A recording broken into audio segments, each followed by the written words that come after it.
First of all మీరు నా మీద ఒక పెద్ద అబండం వేశారు. ఈ ఇంటర్వ్యూకి రావాలంటే భయం వేస్తుంది అని చెప్పేసి అది నీ పెద్ద ప్రివిలేజ్గా తీసుకోవట్లేదు, ఇన్సల్ట్గా ఫీల్ అవుతుంది. అయ్యో బాబాయ్, ఇన్సల్ట్ అని కాదు. అంటే ఫస్ట్ ఆఫ్ ఆల్ నేను మీ డైరెక్షన్ అండ్ రైటింగ్ కంటే కూడా మీలో ఉన్న ఇంకొక ఇది దానికి ఎక్కువ ఫ్యాన్ యాక్చువల్గా. ఏంటబ్బా నాలో ఉన్న ఇంకో ఇది మీరే చెప్పాలి. మీ ఏంటి అంటే మామూలుగా నవ్వు 4 విధాల చేటు అని కూడా అంటారు కదా, ఈ నవ్వు ఎప్పుడైనా అనిల్ రావిపూడికి నష్టం తీసుకొచ్చిందా? బేసిక్గా నేను ఆండ్రాయిడ్లో అంటున్నాండి, యూజర్ ఫ్రెండ్లీ. నాకు ఆ ప్రాబ్లం రాలా. అండ్ సప్తగిరి కూడా మీరు ఇచ్చిందే కదా ఆల్మోస్ట్ బ్రేక్. మరి అలాంటి సప్తగిరి మీ సినిమాలో ఎక్కువ కనబడాడు ఎందుకు? అది ఫోన్ చేస్తాడు, ఫోన్ చేసి అరే అనిలు నాకు నువ్వు 1 సీను 2 సీన్లు అయితే నేను చేయను రా, అక్కడే ఆఫ్. నేను డైరెక్టర్ మేకింగ్ వల్ల కిల్ అయిపోయిన సందర్భము మీరు అది చూసి తట్టుకోలేక నేను ఏం రాశాను ఇది ఏం తీస్తున్నాడు అనే ఫీల్ ఎప్పుడైనా మీకు వచ్చిందా? రేపొద్దున నా వల్ల చూసావా నువ్వు చెప్పిన సీను నేను తీయడం వల్ల ఇది పోయింది, లేకపోతే నువ్వు చెప్పింది నేను నమ్మి చేయడం వల్ల ఇది పోయింది అని చెప్పి దీన్ని మనం ఎప్పుడు రైటర్గా ఇన్సిస్ట్ చేయకూడదని నమ్ముతాను నేను. యాక్చువల్లీ నాకు మసాలా సినిమా సురేష్ బాబు గారు ఫోన్ చేసి నన్ను డైరెక్ట్ చేయమన్నారు. ఈ విషయం విజయభాస్కర్ గారు తెలుసా మిమ్మల్ని అప్రోచ్ అయ్యారని? ఎందుకైనా అంటే మనవాడై ఉండి అక్కడ పోయి స్టార్ డైరెక్టర్ అవడం ఏంటి, ఇక్కడ ఆయన ఎవరు గుర్తించకపోవడం ఏంటి, ఏం జరిగి ఉంటుంది? సో లక్కీగా ఆయనకి విక్రమార్కుడు రీమేక్ తమిళ్లో దొరికింది, కార్తీ లాంటి హీరో, మంచి బ్యానర్, జ్ఞానవేల్ రాజా గారి బ్యానరు. సో జాక్పాట్ అది. దాంతో ఇమీడియట్గా అజిత్ గారు, ఇంకా అజిత్ గారితో అక్కడ సినిమా అన్నాక అసలు ఆయన వెనక్కి వచ్చి ఒక స్టార్ డైరెక్టర్ ఉండి చాలా సక్సెస్లు వరుసగా హిట్స్ ఇచ్చి ఒక ఆల్మోస్ట్ ఆ 2-3 ఇయర్స్ అతనే టాప్ డైరెక్టర్ అని, ఇంకో 2 ఇయర్స్ ఇంకో టాప్ డైరెక్టర్ అని, అలా సక్సెస్లు చూసి ఒకటేసారి వాళ్ళ పస ఎందుకు తగ్గుద్ది? బాహుబలి లాంటి హిట్ కొట్టినా కూడా నెక్స్ట్ సినిమా కూడా హిట్ తీయాల్సిన పరిస్థితి. నా స్టేట్మెంట్ ఏంటంటే ఫస్ట్ టైం నాకు తెలిసి మెహరీన్ యాక్ట్ చేసింది సినిమా. చాలా మంచి మాట అన్నారు పాప.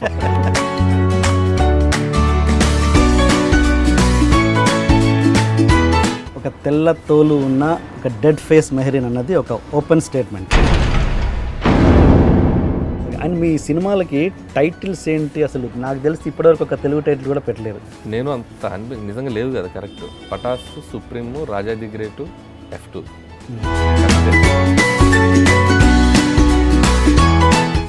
అండ్ F2 సీక్వెల్ తీస్తూ ఉంటున్నారు కదా, దానికి టైటిల్ ఏం పెడతారు అప్పుడు? F3. అది F3 ఎలా అవుద్ది అప్పుడు? F3 అంటే ఇంకో F యాడ్ అవుద్ది. ఏంటి మీ లవ్ స్టోరీ ఎలా అయింది చెప్పండి. అది బాగా తెలిసిన ఫ్రెండ్, నేను మామూలుగా క్యాజువల్గా త్రో చేశా, సరదా పెళ్లి చేసుకున్నాం, అమ్మాయి సీరియస్గా తీసుకున్నా. అట్లా పిల్లని కాల్చుకు తినకపోతే దాని కడుపులో కాయ కాయించవచ్చుగా అంటే రానపూర్ణం అంటే అప్పుడు వెంకటేష్ గారు అంటారు 24 గంటలు నా కొంపలు ఏడుస్తుంటే కాయ ఎక్కడ కాస్తే నీ తలకాయ అంటే. సరే రాఘోపాల్ గారు చెప్పండి. సూర్యుడు నెత్తురుగడ్డలా లేడు, ఊకే తిని తొంగుంటే మడిసికి గొడ్డుకి తేడా ఏటుంటుంది, మడిసి అన్నాక కూతంత కళా పోసన ఉండాలా.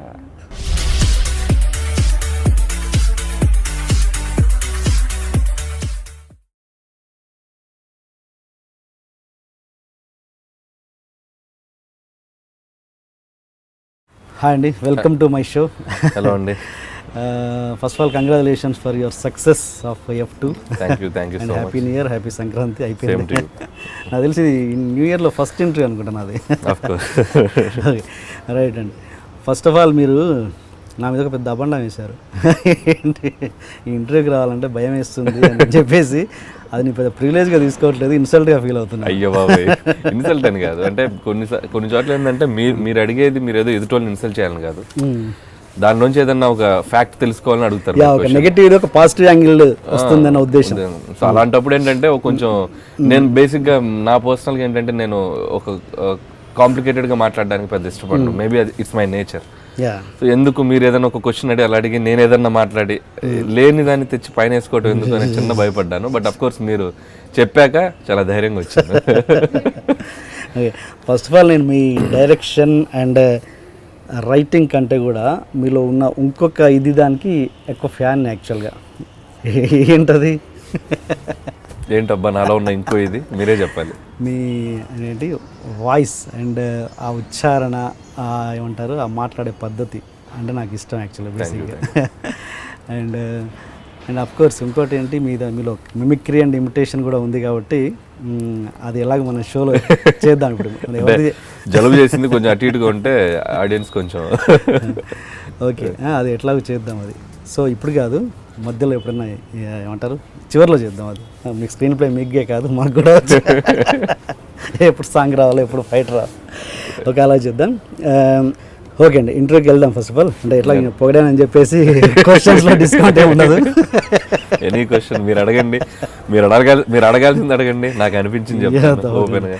Okay first of all Anil Rao ఇప్పుడు ఎప్పుడు చూసినా మంచి స్మైల్తో మంచి ఏమంటారు మంచి యాక్టివ్గా కనబడుతుంటాడు సెట్లో కూడా, బయట ఎక్కడ ఇంటర్వ్యూస్లలో కూడా. అంటే మామూలుగా నవ్వు 4 విధాల చేటు అని కూడా అంటారు కదా. ఈ నవ్వు ఎప్పుడైనా అనిల్ రావు ఇప్పటికి నష్టం తీసుకొచ్చిందా? నాకు తెలిసి ఇంతవరకు నేను అది ఫేస్ చేయలేదండి. యాక్చువల్గా నవ్వుతూ ఉండటం అనేది నాకు ఇట్స్ మై నేచర్. బేసిక్గా నేను నలుగురితో ఉన్నప్పుడు కానీ, నేను స్కూల్ డేస్ నుంచి కానీ, కాలేజ్ డేస్లో కానీ ఎక్కువగా జోక్స్ చేస్తూ అందరు నవ్వించడం, నవ్వుతూ ఉంటాం, ఇదే సరదా. సో మేబీ అది ఇన్బిల్ట్గా ఉందేమో. అలాగే నవ్వు అనేది నాకు లైఫ్లో ఒక పార్ట్ అండి, మేబీ నా సక్సెస్లో కూడా ఒక పార్ట్ అది. కాబట్టి ఐ రెస్పెక్ట్ దట్. నా నవ్వుని నేను రెస్పెక్ట్ చేస్తాను. కాబట్టి నాకు దానివల్ల నెగిటివ్ వస్తుందని నేను ఎప్పుడు అనుకోను, రాదనే నా నమ్మకం.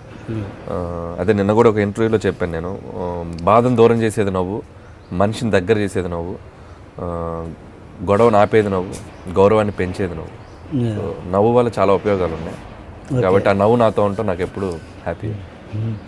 అంటే ఒక్కొక్కసారి మనం నవ్వుతుంటే అంటే సెట్లో ప్రొడ్యూసర్ బాధలో ఉన్నప్పుడు మనం నవ్వుతూ ఉంటే అలాంటప్పుడు అదే మీరు సిచ్యువేషన్ బట్టి అంటే ఓకే. ఇప్పుడు ఒక రాంగ్ సిచ్యువేషన్కి వెళ్ళి నవ్వితే చాలా బ్యాడ్గా ఉంటుంది, అలా ఎప్పుడు చేయనండి. ఓకే ఓకే అండ్ ఓకే మన సినిమా గురించి మాట్లాడదాం. అలాగే F2 గురించి. మీరు అసిస్టెంట్ డైరెక్టర్గా పనిచేస్తున్నప్పుడు ఎప్పుడైనా ఎవరైనా ఆర్టిస్టులు అందరూ అంటే మనం డైరెక్టర్ కానప్పుడు మనల్ని అసిస్టెంట్ డైరెక్టర్గా అందరూ ఒకేలా ట్రీట్ చేయాలని ఏం రూల్ లేదు. ఆర్టిస్టులు ఎప్పుడైనా ఎవరైనా మిమ్మల్ని ఇల్ ట్రీట్ చేయడం కానీ లేకపోతే ఓకే లైట్ తీసుకోవడం గాను అలా జరిగిందా ఏదైనా? అలాంటి ఆర్టిస్టులు మళ్ళీ మీ డైరెక్షన్లో యాక్ట్ చేసిన సందర్భాలు ఉన్నాయా? బేసిక్గా నేను ఆండ్రాయిడ్లో అంటానండి, యూజర్ ఫ్రెండ్లీ.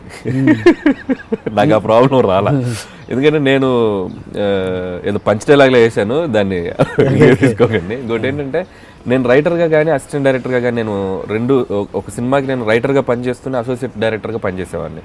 సో బేసిక్గా నేను రైటర్ కావడంతో నేను అసోసియేట్ డైరెక్టర్గా పనిచేస్తున్నా వాళ్ళు నాతో ఎక్కువ టైం స్పెండ్ చేసేవాళ్ళు, మేబీ డైలాగ్స్ చెప్పడం కానీ డైలాగ్స్ మార్చడంలో కానీ. సో రైటింగ్ అనేది నాకు ఒక కవచంలాగా ఉపయోగపడింది. సో ఎప్పుడు కూడా నేను ఆర్టిస్టుల దగ్గరికి వెళ్ళేటప్పుడు నా రైటింగ్ డైలాగులు చెప్పడంలో కూడా వాళ్ళకు ఒక చిన్న స్వార్థం ఉండి ఉండొచ్చు మేబీ. సో స్వార్థం లేకపోతే నా మీద ఇష్టం, what ever it is. So ఇది ఆ ఇన్సల్ట్ చేయడం కానీ అలాంటివి నేను ఎప్పుడు ఫేస్ చేయాల. ఇన్ఫ్యాక్ట్ నాతో ఎక్కువగా క్లోజ్గా ఉండేవాళ్ళు. నేను అలా అసిస్టెంట్ డైరెక్టర్గా ఉండి నాతో చాలా క్లోజ్గా ఉన్న ఆర్టిస్ట్లో మెయిన్ శ్రీనివాస్ రెడ్డి. అందుకే నా సినిమాలో తను ఎప్పుడు ఒక చిన్న స్పెషల్ రోల్స్ చేస్తూ ఉంటాడు. సో అలా చాలామంది ఆర్టిస్టులు కూడా నాతో చాలా ఫ్రెండ్లీగా ఉండేవాళ్ళు. నాతో ట్రావెల్ అయ్యాక ఆర్టిస్టులతో నేను సినిమా ఇండస్ట్రీకి వచ్చాక నేను డైరెక్టర్ అయ్యాక కూడా వాళ్ళతో నా ట్రావెలింగ్ అలాగే ఉంది. ఓకే ఓకే అండ్ సప్తగిరి కూడా మీరు ఇచ్చిందే కదా ఆల్మోస్ట్ బ్రేక్. మరి అలాంటి సప్తగిరి మీ సినిమాలో ఎక్కువ కనబడేందుకు? అది వాడు పాపం ఈ సినిమాకు ముందు కూడా ఫోన్ చేశాడు, అంటే కుదరలేదు. వాడేంటంటే ఫోన్ చేసి అరే అనిలు నాకు నువ్వు 1 సీను 2 సీన్లు అయితే నేను చేయను రా, అక్కడే ఆఫ్. నేను సరేరా ఫుల్ లెంత్ క్యారెక్టర్ ఏదైనా మంచిది నీకు తగ్గట్టు తగిలితే చేద్దాంలే అన్నట్టుగా నేను అనుకుంటున్నాను. అది సెట్ అవట్లా. మేబీ వాడు అరే 1-2 సీన్లు అయినా పర్లేదు చేసేద్దాం అంటే ఏదన్నా మంచి ఎపిసోడ్లు 1-2-3 అన్నా తగిలేమో. సో తప్పు వాడి సైడ్ కూడా ఉంది. వాడు వెరీ క్లోజ్ ఫ్రెండ్, నాకు చాలా క్లోజ్ ఫ్రెండ్. అనుకున్న ఫ్రెండ్స్ చాలా అసిస్టెంట్ డైరెక్టర్గా ఉన్నప్పుడు అదే కందిరి అనే సినిమాలో తను యాడిగ్రా పోయేదని ఒక ట్రాక్ చేశాడు.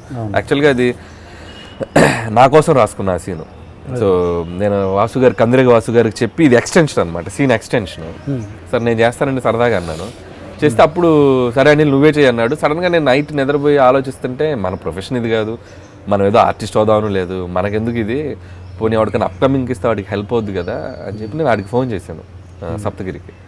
ఫోన్ చేస్తే నెక్స్ట్ రోజు మార్నింగ్ వచ్చి వాడు చాలాసార్లు చెప్పారు ఇది.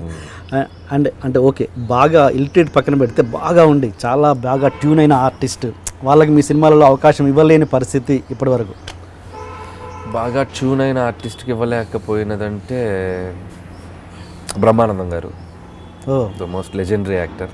అంటే మీరు చాలా క్లోజ్ చాలా క్లోజ్. సినిమా నేను అసిస్టెంట్ డైరెక్టర్గా ఉన్నా, రైటర్గా ఉన్నప్పుడు కూడా బాగా నన్ను పలకరించేవాడు, బాగా చూసుకునేవాడు ఆయన. సో అన్లక్కీగా నేను చేయలేకపోయా ఆయనతో, ఎందుకో కుదరలా.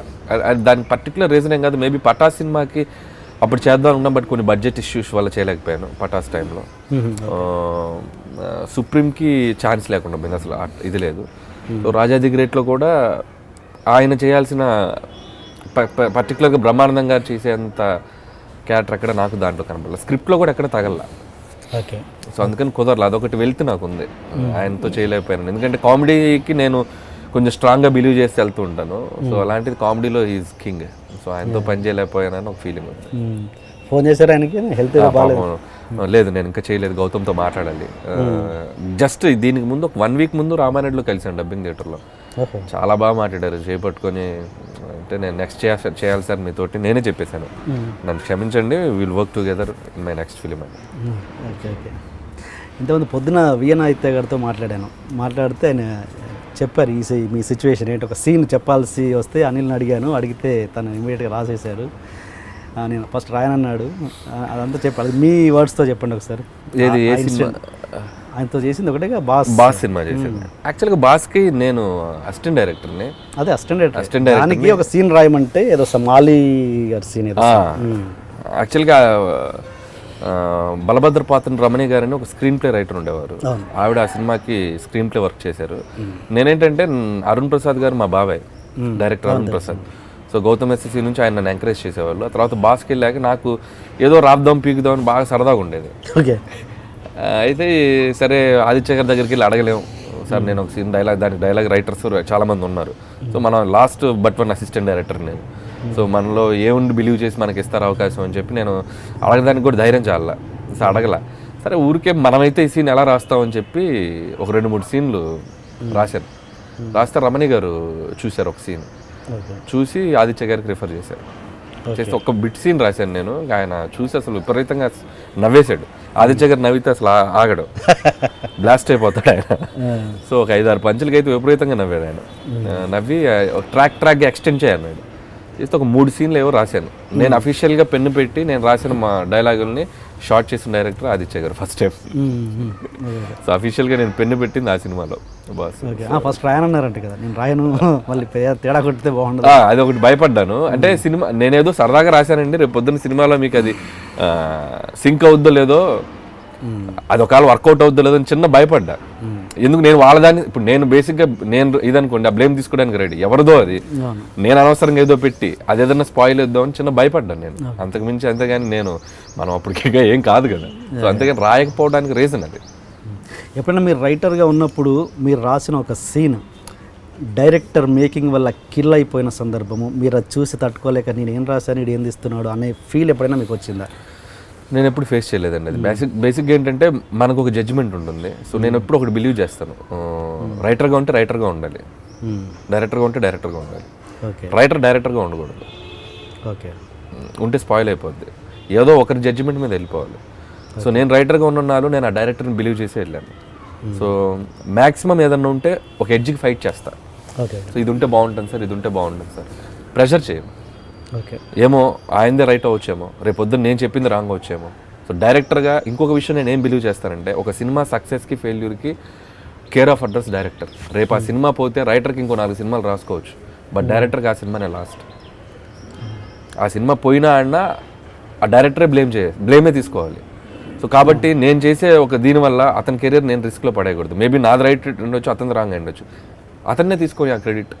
రేపు పొద్దున్న నా వల్ల చూసావా నువ్వు చెప్పిన సీను నేను తీయడం వల్ల ఇది పోయింది, లేకపోతే నువ్వు చెప్పింది నేను నమ్మి చేయడం వల్ల ఇది పోయింది అని చెప్పి దీన్ని మనం ఎప్పుడు రైటర్గా ఇన్సిస్ట్ చేయకూడదని నమ్ముతాను నేను. నేను పనిచేసిన ఏ డైరెక్టర్తో కూడా ఆ డైరెక్టర్కి ఏం కావాలో ట్రై చేస్తాను, దాంట్లో ఏది ఎంతవరకు బాగుంటుందో బ్యాలెన్స్ చేయగలం అది నేను ట్రై చేస్తాను. సో నేను రైటర్గా ఉన్న అన్ని సినిమాలకి నేను అలాగే వర్క్ చేశాను. ఇన్ఫ్యాక్ట్ నేను డైరెక్టర్గా అయ్యాక కూడా వన్స్ స్పాట్కి వెళ్ళే ముందు వరకే రైటర్ని. అక్కడికి వెళ్తే స్పాట్కి వెళ్తే నిర్దాక్షిణ్యంగా ఆ సీన్ లెంత్లు ఉన్నా తీసేయాలన్నా పంచులు మార్చాలన్నా యాజ్ ఎ డైరెక్టర్గా నేను ఆ లిబర్టీ తీసుకుని వెళ్ళిపోతాను. Okay okay okay okay. అంటే మీరు రాసింది ఓకే, వాళ్ళు వాళ్ళ ఇష్టం తగ్గట్టు తీయండి అన్న మీ ఉద్దేశం మంచిదే, ఓకే. బట్ ఎంత తీసినా ఆ సినిమా హిట్ ఫ్లాప్తో సంబంధం లేకుండా మీకంటే ఒక టేస్ట్ ఉంటుంది, అరే ఇది ఇంకా ఇలా తీసుంటే బాగుండేది అని మీ మనసుకు అయితే ఒకటి అనిపిస్తుంటుంది. అలా ఎప్పుడైనా అనిపించిందా అని అంటున్నాను నేను. నేను హ్యాపీగా అనే సినిమా చేశాను వరుణ్ సందేశ్తో. సో బేసిక్గా దానికి తమిళ్ డైరెక్టర్ శరణ్ అని చేశాడు. Okay okay. సో మేబీ బేసిక్గా అతను తమిళ్ డైరెక్టర్ అవటం వల్ల నేను దాంట్లో కొంచెం కామెడీ టైమింగ్ ఒక టైప్ రాశాను. సో ఆ సినిమా మేబీ ఇంకొంచెం బెటర్గా వర్క్ అయి ఉండొచ్చేమో నా ఫీలింగ్. దానికి ఏంటి డైలాగ్స్? దానికి డైలాగ్ రైటర్గా వర్క్ చేశాను. అది ఎవరికి తెలియదు, 2010లో వచ్చింది అది, హ్యాపీ కానీ. సో అది ఆడలేదు యాక్చువల్గా సినిమా. ఆ సినిమాలో కొంచెం కామెడీ టైమింగ్ అది కొంచెం వేరేగా ట్రై చేశాను, చిన్న చిన్న పంచ్లు గించులు. బట్ మేబీ తనకి లాంగ్వేజ్ మీద గ్రిప్ లేకపోవటం డైరెక్టర్కి. సో మనం ఆ చిన్న నాన్స్ ఇంకా ఆ సినిమాలో కొంచెం తెలిసిందేమో అనిపించింది. నేను చేసిన అన్ని సినిమాల్లో మీరు అడిగారు కాబట్టి పిక్ చేస్తే అది చేయాలి. ఓకే. అంటే నేను ఏదంటే అలా అక్కడ కిల్ అయిన సీన్స్ ఏవైనా మళ్ళీ రీప్రొడ్యూస్ చేసిన సందర్భాలు ఉన్నాయా? మళ్ళీ మీ రైటింగ్లో నెక్స్ట్ సినిమాలో మీరు డైరెక్షన్ చేస్తున్నప్పుడు అట్లా అంటే నేను డైలాగ్ టైం అక్కడ ఫెయిల్ అయిన సీన్ ఏదో మళ్ళీ దాన్ని కొంచెం రిపేర్ చేసి మన డైరెక్షన్ అంటారా? ఆ ఛాన్స్ ఎప్పుడు రాలేదండి. ఎందుకంటే నేను చేసిన సినిమాలన్నీ జోనర్స్ వేరు, నేను చేస్తున్న సినిమాలు కూడా వేరే. అంటే ఒకటే టైప్ ఆఫ్ ఫిల్మ్ నేను ఎక్కడ చేయలేదు. నేను రైటింగ్ చేసిన సినిమా జోనర్లో అదే జోనర్లో నేను చేసుంటే మేబీ అది మీరు అడిగిన దానికి లింక్ దొరుకుండేది. బట్ ఎక్కడ కూడా ఆ సిమిలర్ సినిమా నేను చేయలేకపోయాను. Okay okay. ఆ ఛాన్స్ ఎక్కడ రాలా. బట్ మేబీ ఒకటి ఆగడు సినిమాకి సెకండ్ హాఫ్ మీద చిన్న డిస్కషన్ జరిగింది వైట్ల గారితో. నేను అప్పుడు పటాస్ సినిమా జరుగుతుండేది నాది. నేను Pataas type of second half వెళ్దామా అని చెప్దాం అనుకొని నేను ప్రిపేర్ అయ్యి వెళ్ళాను అప్పుడు సెకండ్ హాఫ్ మీరు ఆగడు చూస్తే అది ఎంటర్టైన్మెంట్ వేలో వెళ్ళింది. మీకు పటాస్ సెకండ్ హాఫ్ చూస్తే ఎమోషనల్ అండ్ హీరోయిజంతో వెళ్ళింది. సో అట్లా చెప్దామా అనుకున్నా నేను, ఎందుకంటే నా డైరెక్షన్ సినిమా ఇది. అట్ ది సేమ్ టైం అది సీను వైట్ల గారు బిలీవ్ చేసిన ఫార్మెట్ అది. సో ఆ చిన్న దీంట్లో కన్ఫ్యూజ్ అయ్యి నేను చెప్దాం అనుకునే లోపు వైట్ల గారు ఏంటంటే అది సెకండ్ హాఫ్ కూడా స్టార్ట్ చేసేసాం. వర్క్ స్టార్ట్ చేశాక ఆయన కూడా ఆ ఫార్మెట్కే వెళ్దాం అని చెప్పడంతో మేము అదే బిలీవ్ చేసి వర్క్ చేసాం ఆ సినిమా. సో మేబీ నేను ఒకవేళ ఆయనతో డిస్కస్ చేసి ఉన్నా, నేను ఓపెన్ అయి ఉన్నా, మేబీ పటాస్ సెకండ్ హాఫ్ ఆగడేదేమో. అది తెలియలా, అంటే ఆ టైం లేకపోవడం. బేసిక్గా ఆ స్క్రిప్టింగ్లోకి కొంచెం స్పీడ్గా వెళ్ళిపోయాం. సో ఆగడు దాంట్లో ఆ టైం నేను ఎక్కువ టైం స్పెండ్ చేయలేకపోయాను second half, to be frank. నేను dialogues side script side work చేశాను. సో వైట్ల గారుతో పాటు నేను ఉపేంద్ర అని ఇంకో అబ్బాయి చేశాం. So first half throughout చేశాను. సెకండ్ హాఫ్కి నేను మళ్ళీ కళ్యాణ్ రామ్ గారితో డైరెక్షన్ అది ఓకే అయిపోయింది అప్పటికి. సో రెండు ప్యారలల్గా జరుగుతున్నాయి నాకు, నేను అటు వెళ్ళిపోవాల్సి వచ్చింది. సో వైట్ల గారు అప్పుడప్పుడు అంటుంటారు, ఏమైనా నువ్వు నాకు సెకండ్ హాఫ్ కూర్చోకుండా వెళ్ళిపోయావు, నేను అంత చూస్తాను సరదాగా అంటుంటారు. సో నేను పూర్తి టైం స్పెండ్ చేయలేకపోయాను. సో అదొక చిన్న రిగ్రెట్ ఫీల్ అవుతుంటాను నేను. మేబీ వైట్ల గారికి అప్పుడు నేను కొంచెం ఎక్కువ టైం స్పెండ్ చేస్తున్నా బాగుండేదేమో. యాజ్ ఎ రైటర్గా నేను ఆ సినిమాకి ఫుల్ ఫ్లెడ్జ్డ్గా సెకండ్ హాఫ్కి ఎక్కువ టైం స్పెండ్ చేయలేకపోయాను. అది నేను అనేది అదే ఏంటంటే మామూలుగా ఒక రైటర్గా మీరు ఫుల్ ఎఫర్ట్ పెడతారు ఏదైనా సినిమాకి, మీరు డైరెక్షన్ చేయని దానికి చేస్తున్నప్పుడు మీకు దాని ఒక నమ్మకం ఉంటుంది, ఈ సినిమా బాగుంటుంది ఏదో ఒక ఒపీనియన్ ఉంటుంది కదా. అది ఎందుకు అంటే అది మీరు రాసింది, ఇప్పుడు మీరు డైరెక్షన్ చేస్తుంది కూడా మీరు రాసిందే. ఎక్కడ తేడా కొట్టి అవి ఫెయిల్ అయినాయి అనుకుంటారు కొన్ని సినిమాలు మీరు చేసినవి రైటర్గా అంటే రైటర్గా ఉన్నప్పుడు మీకు ఒక కాన్ఫిడెన్స్ ఉంటుంది కదా, మీ రచననే కాబట్టి అది మీకు ఒక కాన్ఫిడెన్స్ ఉంటుంది. అక్కడ అనిల్ రావిపూడి తేడా ఏంటి, ఇక్కడ అనిల్ రావిపూడి డైరెక్టర్గా రైటర్గా కన్విక్షన్ అంటే ఇప్పుడు రాసిన సీన్స్ని ఆ డైరెక్టర్ ఎలా తీసుకుంటున్నారు, ఆ డైరెక్టర్ ఎలా ఎగ్జిక్యూట్ చేస్తున్నారు, దాన్ని ఎంతవరకు బిలీవ్ చేస్తున్నారు, అది ఎంతవరకు ఆడియన్స్ వరకు వెళ్తుంది. సో కందిరిగ్ అనే సినిమాకి నేను రైటర్గా వర్క్ చేశాను. సో ఆ సినిమాని నేను బిలీవ్ చేసిన దానికంటే వాసు గారు 100 రెట్లు బిలీవ్ చేశారు. సో అందుకే ఆ సినిమా రిజల్ట్ మీకు చూస్తే ఎక్స్ట్రాడినరీగా ఉంటుంది. సో ఆ టైమింగ్, కామెడీ టైమింగ్, మేము పోటాపోటీగా పంచులు మాట్లాడేవాళ్ళని, నేను ఎక్కువ మాట్లాడేవాడిని, వాసు గారు ఫుల్ ఎంజాయ్ చేసేవాళ్ళు. సో బాగా ఎంకరేజ్ చేశారు వాసు గారు నన్ను. సో అది వర్క్ అయింది. అదే మీరు ఇంకో సినిమాకి వస్తే మసాలా సినిమా, దానికి డైలాగ్స్ రాశాను నేను, మరి అది వర్క్ కాలేదు. దాని యాజ్ ఇట్ ఈజ్ మేము హిందీ దాని ప్రకారం వెళ్ళిపోయాం. మేము దాన్ని ఏదైనా తెలుగు నేటివిటీకి మార్చున్నా, ఇంకొన్ని చేంజెస్ చేసున్నా. ఇప్పుడు రామ్ది చిన్న ఆ యాంగిల్ చేశారు దాంట్లో. సో అట్లా ఏదైనా కొంచెం మేము లిబర్టీ తీసుకొని చేస్తున్నా మేబీ వేరేలా ఉండేదేమో. సో అది రీమేక్ కాబట్టి బోల్ బచ్చన్ యాస్టీజ్ వెళ్ళాం. సో డైలాగ్ టు డైలాగ్ కొన్ని నేను ఇంగ్లీష్ డైలాగ్స్ మాత్రమే ఎక్స్పెరిమెంట్ చేయగలిగాను. నేను వెంకటేష్ గారు మాట్లాడే ఇంగ్లీష్ డైలాగ్స్ మాత్రమే మార్చగలిగాను. మిగతా కొంచెం 80% ఆ కంటెంట్నే ఫాలో అయ్యాను. సో అక్కడ అది చేస్తున్నప్పుడు అండర్ ప్రొడక్షన్లో ఉన్నప్పుడు ఎలా అనిపించేది? ఆ సినిమా మీద కాన్ఫిడెన్స్ నడుస్తుందనే ఉందా? అంటే వెంకటేష్ గారిది ఎంటర్టైన్మెంట్ టైమింగ్, రామ్ది బాగుంటుంది. ఇప్పుడు ఎలా ఉంటుందంటే ఒక స్టేజ్కి వచ్చేసరికి చేసేటప్పుడు నమ్మి చేస్తాం, ఇది ఆడితే బాగుండనే పని చేస్తాం. ఇది ఆడదు అనేది మన జడ్జిమెంట్ అనేది బిగినింగ్లో తెలుస్తుంది, ఆ కథ విన్నప్పుడు, ఆ సినిమా చూసినప్పుడు. లేదంటే ఎండ్ ఆడియన్స్ వచ్చాక తెలుసు, సినిమా మొత్తం చూశాక తెలుస్తుంది. వర్క్ చేసే ప్రాసెస్లో మనకు తెలియదు. కొన్ని సినిమాలు తెలిసిపోతాయి కదా, ఇప్పుడు నడుస్తున్నప్పుడు ఇది పొద్దురా ఏదో చేస్తాను మనం బిలీవ్ చేసేస్తాం మనకు తెలియకుండానే. మనం వర్క్ చేయడం స్టార్ట్ చేశాక ఓన్ చేసుకుంటున్నాం, ఇది బతుకుద్దులే, ఇది ఏదైనా వర్క్ అవుద్దులే అని తెలియకుండా మనమే మోసం చేసుకుంటాం మనం. లేకపోతే అందరూ 100% సక్సెస్ రేట్ ఉంటుందిగా, ఎందుకు 100లో 20 హిట్లు 15 హిట్లు ఉంటుంది. సో డెఫినెట్గా మనం ఇది బాగుంటుందని తెలిసాక ఎక్కడో చోట దాన్ని ఓన్ చేసుకొని ఇది బాగుంటుందని నమ్మి, అరే భలే ఉంటుందని నమ్మి మనమే ఇది వెళ్ళిపోతాం. మళ్ళీ ఫైనల్గా అరే మనం ఫస్ట్ అనుకున్నాం అదే కరెక్ట్ అనిపిస్తుంది. సో ఆ ప్రాసెస్లో తెలియకుండా బిలీవ్ చేసేస్తాం మనం. యాక్చువల్గా నాకు మసాలా సినిమా సురేష్ బాబు గారు ఫోన్ చేసి నన్ను డైరెక్ట్ చేయమన్నారు. ఆ సినిమా రీమేక్ ఇద్దరు వెంకటేష్ డైరెక్టర్ మసాలా విజయ్ భాస్కర్ గారు చేశారు. విజయ్ భాస్కర్ సో ఆ సినిమా చేయమనగానే ఫస్ట్ అటెంప్ట్ అయ్యాను నేను. సో వెంకటేష్ గారు రామ్ అప్పుడు మల్టీ స్టార్, ఆ రోజుల్లో మల్టీ స్టార్ బాగుంటుందేమో అని చెప్పి బోల్ బచ్చన్ చూశాను నేను. బోల్ బచ్చన్ చూశాక నాకు అనిపించింది ఏంటంటే నా ఫస్ట్ ఫిల్మ్ డెబ్యూ, నేను అలాంటి కంటెంట్ వెళ్ళకూడదని నేను ఫిక్స్ అయ్యాను.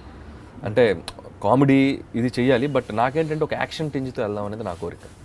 ఈ విషయం విజయ్ భాస్కర్ గారు తెలుసా మిమ్మల్ని అప్రోచ్ అయ్యారని? అంటే తెలిసి ఉండకపోవచ్చు మేబీ. నాకు సురేష్ బాబు గారు పర్సనల్గా కాల్ చేసి మాట్లాడారు. రవికిషోర్ గారికి తెలుసు అనుకుంటా. సో మ్యాక్స్ అప్పుడు ఆ తర్వాత ఇక భాస్కర్ గారిని అప్రోచ్ అయ్యాక నేను రవికిషోర్ గారు నాకు బాగా యాక్సెస్. ఆయనకంటే ముందు మిమ్మల్ని ఆయనకంటే ముందు విజయ్ భాస్కర్ గారు రాక ముందు, ఆ తర్వాత భాస్కర్ గారు హ్యాండ్ ఓవర్ చేసుకున్నారు. సో అండ్ వాళ్ళతో ఇప్పుడు మీరు వర్క్ చేసిన రైటర్గా వర్క్ చేసిన డైరెక్టర్స్తో ఇప్పుడు వాళ్ళ రియాక్షన్ ఎలా ఉంటుంది? లైక్ శ్రీను వైట్ల గారు కావచ్చు, ఇంకెవరైనా కావచ్చు, ఎలా ఉంటుంది? ఇప్పుడు ఏంటి అన్నుడు సడన్గా స్టార్ అయిపోయాడు, ఎలా ఉంటుంది reaction? They are very happy అండి. నేను ఒక 1.5 year బ్యాక్ శ్రీను వైట్ల గారిని కలిసాను, అంటే before after Raja the great కలిశాను, ఓ పార్టీలో కలిశాను. డి ఫెల్ట్ వెరీ హ్యాపీ. నా చేయి పట్టుకొని చాలా క్లోజ్గా హ్యాపీగా మాట్లాడారు. ఎక్కడా కూడా ఇది లేదు, ఎందుకంటే వాళ్ళందరికీ నేనేంటో తెలుసు. సో నా పని అంటే నేను చూసుకొని వెళ్తా. సో వైట్ల గారి దగ్గరికి నుంచి మాట్లాడాక వెళ్ళి వైట్ల గారి గురించి బ్యాడ్గా మాట్లాడటం, లేకపోతే ఈ డైరెక్టర్ దగ్గరికి వెళ్ళి ఆ డైరెక్టర్ బ్యాడ్గా మాట్లాడటం, అసలు ఇది తెలియదు నాకు. సో స్ట్రైట్ ఆన్ వెళ్ళామా, మన పని చూసుకున్నామా, ఇంటికి వెళ్ళిపోయామా. సో ఈ 10 ఏళ్ళుగా నాకు తెలిసిన పని అదే. నాకు వెళ్ళిపోయి ఈవినింగ్స్ ఎవరితో కూర్చొని టైం స్పెండ్ చేయను, నాకు తెలియదు, వేరే వరల్డ్ తెలియదు. సో అందుకని నాకు వాళ్ళకి ఇప్పుడు సపోజ్ అనిల్ మీ గురించి ఇలా అన్నారంట సీన్ గారు అని ఆయనకు తెలిసింది అనుకోండి, వీడికి బాగా ఎక్కువైంది, వీడు 3 హిట్లు కొట్టాడు కదా అని తెలియకుండా ఒక చిన్న నెగిటివ్ యాంగిల్ ఆయనకు జనరేట్ అవుద్ది. నేను ఎక్కడికి వెళ్ళినా సీన్ గారి గురించి పాజిటివ్గానే మాట్లాడతాను. ఇన్ఫ్యాక్ట్ నేను చాలా ఇంట్రెస్ట్తో చెప్పాను, ఆయనతో పనిచేశాక ఎంటర్టైన్మెంట్ టైమింగ్ నేను కొంచెం డెవలప్ చేసుకున్నాను. ఆగడుకు పనిచేసేటప్పుడు ఆయన ఒక టిపికల్ టైమింగ్ ఉంటుంది. సో నేను పనిచేసిన అందరి దగ్గర ఎంతో కొంత నేను ఒక 1%, 5%, 10% నేర్చుకున్నాను. సో ఇవన్నీ నేను బిఫోర్ డైరెక్టర్గా అవ్వకముందు పనిచేసిన డైరెక్టర్స్ వీళ్ళందరూ. సో ఎప్పుడు ఆ పాజిటివ్ రిలేషన్ ఉంటుంది నాకు ప్రతి డైరెక్టర్తో కూడా. ఈవెన్ వాసు గారు, కందరిగ వాసు గారు, సినిమా రిలీజ్ అయిన మార్నింగ్ షో ఫస్ట్ మెసేజ్ ఆయనదే వస్తుంది నాకు. నంబర్ ఫస్ట్ మెసేజ్, అనిల్ పెద్ద హిట్ కొట్టావు, ఇదే ప్రతి సినిమాకి ఇదే మెసేజ్ వస్తుంది. I'm so happy. శివగారు అలాగే తమిళ్లో ఇప్పుడు స్టార్ డైరెక్టర్, ఆయన అజిత్తో చేస్తున్నారు. విశ్వాసం. ఆయన పొంగల్కి మొన్న ఆయన సినిమా రిలీజ్ అయ్యి పెద్ద హిట్ అయింది, నా సినిమా ఎక్కడ మంది బాగా ఆడుతుంది. ఆయన కాల్ చేశారు, ఆయన వెరీ హ్యాపీ. సో నేను పనిచేసి నాకు యాక్సెస్ ఉన్న మెయిన్ డైరెక్టర్ గోపిమల్లేని. So is like my brother. Siva ఆయన గురించి మాట్లాడితే ఎందుకైనా అంటే మనవాడై ఉండి అక్కడ పోయి స్టార్ డైరెక్టర్ అవ్వడం ఏంటి, ఇక్కడ ఆయన ఎవరు గుర్తించకపోవడం ఏంటి, ఏం జరిగి ఉంటుంది అంటారు? ఇక్కడంటే ఆయనకి ఫస్ట్ హిట్ తర్వాత సెకండ్ ఫిల్మ్ ఫ్లాప్ రావడం జరిగింది. ఫస్ట్ శౌర్యం హిట్ అయింది, తర్వాత శంఖం గోపిచంద్తో ఒక ఫ్లాప్ రావడం అనేది, తర్వాత మళ్ళీ ఇమీడియట్గా ఆయనకి చిరుత అని తమిళ్లో మంచి ఆఫర్ వచ్చింది. సో మేబీ శంఖం తర్వాత ఇమీడియట్ తెలుగు చేసి ఉంటే, వెయిట్ చేసి అతను పెద్ద హీరో కోసం మంచి కథ వేసి ఉంటే మేబీ ఆయన బిగ్ లీగ్లోకి వెళ్ళిపోయిండేవాడు ఇక్కడ.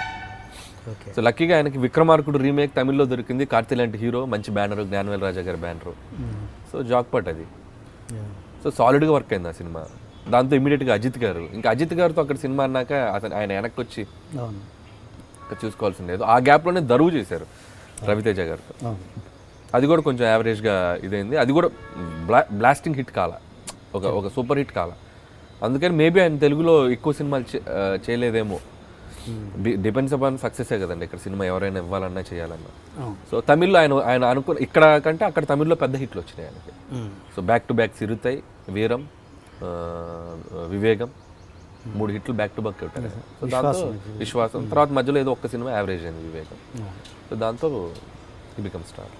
మీరు ఇప్పుడిప్పుడే ఎదుగుతున్న డైరెక్టర్ కాబట్టి, మీరు చాలామంది డైరెక్టర్తో వర్క్ చేసి చూశారు కాబట్టి, ఒక స్టార్ డైరెక్టర్ ఉండి చాలా సక్సెస్లు వరుసగా హిట్స్ ఇచ్చి ఆల్మోస్ట్ ఆ 2-3 ఇయర్స్ అతనే టాప్ డైరెక్టర్ అని, ఇంకో 2 ఇయర్స్ ఇంకో టాప్ డైరెక్టర్ అని, అలా సక్సెస్లు చూసి ఒకటేసారి వాళ్ళ పస ఎందుకు తగ్గుద్ది, ఏంటి రీజన్స్ అయి ఉంటాయి? అంటే నేను ఎవరి పేరు ఎత్తట్లేదు, ఎవరైనా అనట్లేదు, ఎనీబడి. అంటే ఏంటి, వాళ్ళు రిలాక్స్ అయిపోతారా, లేకపోతే ఆ సక్సెస్ మాయలో కొట్టుకుపోతారా, లేకపోతే ఏం జరుగుతుందని మీరు చూసుకుంటే మీరు కూడా ఆ పరిస్థితి ఫేస్ చేయొచ్చు. డెఫినెట్గా జనరలైజ్గా మాట్లాడదాం. మీరు చూసుకుంటే తెలుగు హిస్టరీలో నంబర్ 1 చైర్ ఎవరు కంటిన్యూస్గా కూర్చోవాలి, డైరెక్టర్ అవ్వండి ఎవరైనా. నంబర్ 1 చైర్ అనేది ఇట్స్ కీప్ ఆన్ చేంజింగ్. ఎవరో ఒకరు మారిపోతూ ఉంటారు. దాసరి నారాయణరావు గారు త్రూఅవుట్ హిస్ కెరియర్ ప్రతిసారి బ్లాక్ బస్టర్స్ ఇవ్వలేదు, ప్రతిసారి సూపర్ డూపర్ హిట్స్ ఇవ్వలేదు. ఇంక్లూడింగ్ కె రాఘవేంద్రరావు గారు, వాళ్ళకి హిట్స్ ఉన్నాయి, ఫ్లాప్స్ ఉన్నాయి. కాకపోతే ఆ జనరేషన్కి ఈ జనరేషన్కి తేడా ఏంటంటే, అక్కడ సంవత్సరానికి 5-6 సినిమాలు చేసే పరిస్థితి, ఒక 3 హిట్లుండి 2 ఫ్లాప్లు ఉన్నా కూడా పెద్ద పట్టించుకునే పరిస్థితి ఉండేది సిచ్యువేషన్. ఇప్పుడు ఏమైపోయిందంటే ఒక ఫిల్మే మాట్లాడుతుంది. సో ఇయర్కి ఒక సినిమా రిలీజ్ చేస్తే అదే మన లైఫ్ అండ్ డెత్ సినిమా. అదే ముందు మనం బాహుబలి ఇచ్చినా నెక్స్ట్ సినిమా హిట్ కొట్టాలి. ఈ సినిమానే క్రైటీరియా అవుతుంది అందరికి చూసేదానికి. అంత బాహుబలి లాంటి హిట్ కొట్టినా కూడా నెక్స్ట్ సినిమా కూడా హిట్ తీయాల్సిన పరిస్థితి. కాంపిటీషన్ అలా ఉంది. సో ఆ దీంట్లో ఇంకొకటి ఏంటంటే, ఏ డైరెక్టర్ కూడా ఈ సినిమా ఫ్లాప్ అవుద్దని తెలియదు, ఫ్లాప్ అవుద్ది అని నమ్మి తీయడు. ఆ కంటెంట్ని బిలీవ్ చేస్తాడు. ఈ సినిమాలో ఈ కంటెంట్ వర్క్ అవుద్ది అనే నమ్మకంతో తీస్తాడు ఏ డైరెక్టర్ కూడా. ఆ కంటెంట్ ఆడియన్స్కి కనెక్ట్ అయితే హిట్, కనెక్ట్ కాకపోతే ఫ్లాప్. ఇదే మ్యాటర్. సో కనెక్ట్ అవ్వకపోవడం అనేది మన ఐడియా ఫెయిల్యూర్, అంతేగాని డైరెక్టర్గా ఫెయిల్ కాదు. మేబీ ఇదే డైరెక్టర్ ఇంకోసారి ఇంకో హిట్ కొట్టచ్చు, ఛాన్సెస్ ఉన్నాయి. అలా చాలాసార్లు ప్రూవ్ చేసుకున్న సందర్భాలు ఉన్నాయి. 4 ఫ్లాప్లు ఇచ్చి 5 ఫ్లాప్లు ఇచ్చి ఇక ఈ డైరెక్టర్ లేడు అనుకున్నా కూడా డైరెక్టర్ కంబ్యాక్ చేసిన సందర్భాలు కూడా ఉన్నాయి. విజయభాస్కర్ గారు పెద్ద ఉదాహరణ. యా.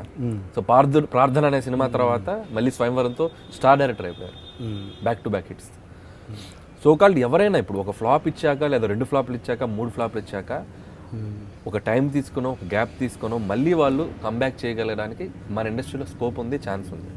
బట్ అది వాళ్ళు తీసుకునే కాల్ మీద డిపెండ్ అయి ఉంటుంది. అంటే ఈవెన్ ప్రొడ్యూసర్స్ కూడా అలాంటి అంటే సక్సెస్సే ఇదిగా తీసుకుంటారు కదా. అలా అంటే మామూలుగా ఇప్పుడున్నారు, పోనీ హీరో అవ్వచ్చు, ప్రొడ్యూసర్, ఎనీబడి ఎవరైనా కావచ్చు, వాళ్ళు ఇప్పుడు వాళ్ళతో సక్సెస్ అంత గతంలో చాలా సక్సెస్ తీసిన డైరెక్టర్ని పక్కన పెట్టేసి ఇప్పుడు ఎవరైతే మార్కెట్లో ఉన్నారో వాళ్ళని తీసుకుంటారు. వాళ్ళు మంచి సినిమాలు కూడా ఇవ్వచ్చు కదా, అది ఎందుకు జరగదు? అంటే అది బిజినెస్ అండి. ఇప్పుడు ప్రొడ్యూసర్స్ అనేది మీరు ఒక విధంగా చెప్పాలంటే, రేపొద్దున నేను ఒక 2 ఫ్లాప్లు ఇచ్చాను అనుకోండి, మీరు ఇందాకన్నా స్టార్ తీసేస్తారు మీరే. ఓపెన్గా మాట్లాడుకుందాం. ఆ స్టార్ వెళ్ళిపోద్ది నా పక్క నుంచి. మళ్ళీ ఒక హిట్ ఇచ్చాను అనుకోండి, మళ్ళీ స్టార్ యాడ్ అవుతుంది. ఈ క్లారిటీ మనకు ఉండాలి. సో నేను అందుకే నన్ను చాలామంది పెద్ద డైరెక్టర్ అయిపోయారు ఎవరెవరో చాలామంది సినిమా రిలీజ్ అయ్యాకంటే నేను నా గ్రౌండ్ మీద ఉన్నాను. ఐ నో ఇక్కడ ఎప్పుడైనా సిచ్యువేషన్ అనేది ఎలాగైనా మారచ్చు. మనం చేయాల్సింది హార్డ్ వర్క్, మనల్ని మనం నమ్ముకొని పని చేసుకుంటూ వెళ్ళటమే. అదొకటే బిలీవ్ చేశాను నేను. నాకు పెద్ద సినిమా వచ్చినా ఇంతే ఎఫర్ట్ పెడతాను, నాకు చిన్న సినిమా వచ్చినా ఇంత ఎఫర్ట్ పెడతాను, అంతే ఎఫర్ట్తో పనిచేస్తాను నేను.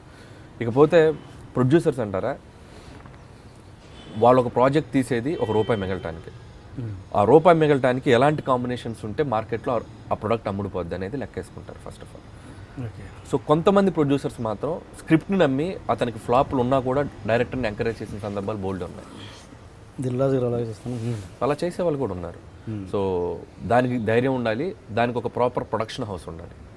ఒక ప్రాపర్ ప్రొడక్షన్ హౌస్ ఉంటే, అంటే ఈ సినిమా కొంచెం అటు ఇటు అయినా ఈ బ్యానర్ తట్టుకోగలదు అనుకున్నప్పుడు దే కెన్ డూ ఎక్స్పెరిమెంట్స్.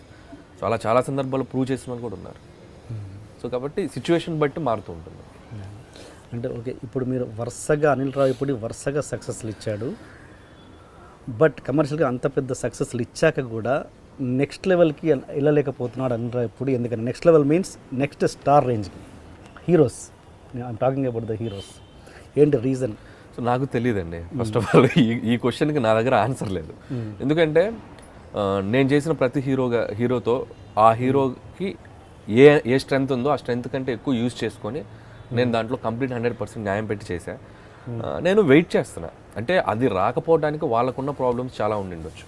ఇప్పుడు ఎలా ఉంటుందంటే ఇప్పుడు పెద్ద హీరోలతో సినిమా అంటే మార్కెట్ వైజ్ చాలా ఎక్కువ పెరిగిపోయింది.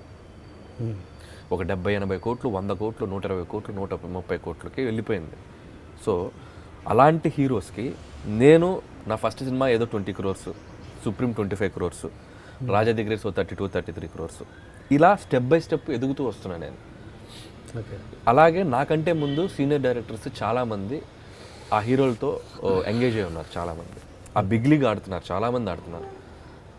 త్రివిక్రమ్ గారు కానీ, కొరటాల శివ గారు కానీ, బోయపాటి గారు కానివ్వండి, ఇట్లా చాలామంది డైరెక్టర్స్ ఆ బిగ్ లీగ్లో ఉన్నారు. సో మేము ఆ బిగ్ లీగ్కి వెళ్ళాలంటే మనకు దాన్ని ఏమంటారు, అది రావాలి మన దగ్గరకు వచ్చినప్పుడు ఎప్పుడో తగులుద్ది మనకి. వెయిట్ చేస్తూ వెళ్తామే, దానికి మనం ఎందుకు అనేది అనలైజేషన్ లేదు, ఎప్పుడైనా రావచ్చు. But we need to maintain success track. నేను అదే బిలీవ్ చేశా. ఒక సినిమా హిట్లు, రెండో సినిమా హిట్, మూడో సినిమా హిట్ చేసుకుంటూ వెళ్దాం, ఎక్కడో చోట హుక్ అవ్వదా. సో అదే బిలీవ్ చేశాను నేను. సో దానికి నాకేం కంప్లైంట్స్ లేవు. బట్ ఐఎమ్ వెయిటింగ్, నాకు ఒకటి దొరికితే నేను ఏదైనా ప్రూవ్ చేసుకోవచ్చు, నాకు కూడా ఆ పెద్ద హీరోతో సినిమా చేస్తే నన్ను నేను ఇంకొంచెం ఎలివేట్ చేసుకోవచ్చు అనే కోరిక ఉంది. బట్ హోప్ సో, అది త్వరగా రావాలని అనుకుంటున్నాను నేను, వస్తే బాగుంది. ఓకే, నాకు అనిపించేది ఆ మధ్య ఎప్పుడంటే పవన్ కళ్యాణ్ గారు వరుసగా ఆయన నాకు తెలిసి రజనీకాంత్ తర్వాత తెలుగులో అంత ఫాలోయింగ్ ఉన్న తెలుగులో ఉన్న వ్యక్తి ఆ మధ్య అన్ని పిచ్చి పిచ్చి సినిమాలు చేసేవాళ్ళు. అలాంటి టైంలో అభిమానులు అంత నిరాశపడుతున్న టైంలో గబ్బర్ సింగ్ అనే సినిమాతోటి అసలు అభిమాని ఎలా చూడాలనుకుంటారో అలా చూపించాడు ఎవరు, హరీష్ శంకర్. ఆ తర్వాత మళ్ళీ నాకు అనిపించింది హరీష్ శంకర్ తర్వాత మళ్ళీ పవన్ కళ్యాణ్ని అలా చూపించే వ్యక్తి అనిల్ రావిపూడి నేను నాకు అనిపించింది. అంత మాస్ ఎలిమెంట్స్, అంత కమర్షియల్ ఎలిమెంట్స్ తోటి తీసే పర్సన్ తను అని అనిపించింది. మరి ఎప్పుడైనా అప్రోచ్ అయ్యారా పవన్ కళ్యాణ్ని కానీ? రామ్ ఆల్సో, రామ్ కూడా పర్ఫెక్ట్ సూట్ అవుతారని అతని బాడీ లాంగ్వేజ్కి. ఎప్పుడైనా ట్రై చేశారా వాళ్ళిద్దరు? నేను పవన్ కళ్యాణ్ గారిని అంటే నేను ఎప్పుడు డైరెక్ట్గా కలవలేదండి, ఎప్పుడు కూడా అవకాశం దొరకలేదు నాకు. నిజంగా మీరు అన్నట్టు ఆ ఆపర్చునిటీ వస్తే మాత్రం I can prove something magic అయితే చేయడానికి నేను రెడీ. ఆపర్చునిటీ నాకు వస్తే మాత్రం. రామ్ అంటే మీరు అనేది మన రామ్, నేను రామ్ చరణ్ ఏదో అనుకుంటాను. Ram is very close to me. Kandireega సినిమా దగ్గర నుంచి తనతో ట్రావెల్ ఉంది, వెరీ గుడ్ ఫ్రెండ్ నాకు. సో తనతో రాజా ది గ్రేట్ సినిమా చేయాలి యాక్చువల్గా మేము ఇద్దరం కలిసి. So Raja the great first version కథ వేరు, ఇప్పుడు మీరు చూసిన కథ వేరు, మేము ఫస్ట్ వెర్షన్ చేసిన కథ వేరు. అది ఒక లవ్ స్టోరీ. దీంట్లో ఏంటి, ఒక అమ్మాయిని కాపాడే ఒక విజువల్లీ ఛాలెంజ్డ్ అబ్బాయి ఇల్లు ఒక అమ్మాయిని కాపాడటం అనేది కథ. అది యాక్చువల్గా లవ్ స్టోరీ. అది ఒక హిందీ సినిమాలాగా స్టార్ట్ అయ్యి ఒక డార్జిలింగ్లో స్టార్ట్ అయ్యి అందులో కూడా విజువల్లీ ఛాలెంజ్డ్ ఒక అమ్మాయితో లవ్ స్టోరీ. ఆ లవ్లో పడ్డాక అమ్మాయికి ఒక ప్రాబ్లం వస్తే ఆ లవర్ని కాపాడుకోవడానికి ఇతను ఎలా ఫైట్ చేసాడనేది సెకండ్ హాఫ్. అది చేశాక కొన్ని టెక్నికల్ ఇష్యూస్ వల్ల ఆ ప్రాజెక్ట్ సెట్ కాల. సో అప్పుడు ఏదో చిన్న ప్రొడక్షన్ దీంట్లో వాళ్ళు చేయాలా వీళ్ళు చేయాలని ఒక చిన్న దీంట్లో ఒక కన్ఫ్యూజన్లో పడి ఆ సెట్ అయ్యే ప్రాసెస్లో హైపర్ రిలీజ్ అయింది రామ్కి.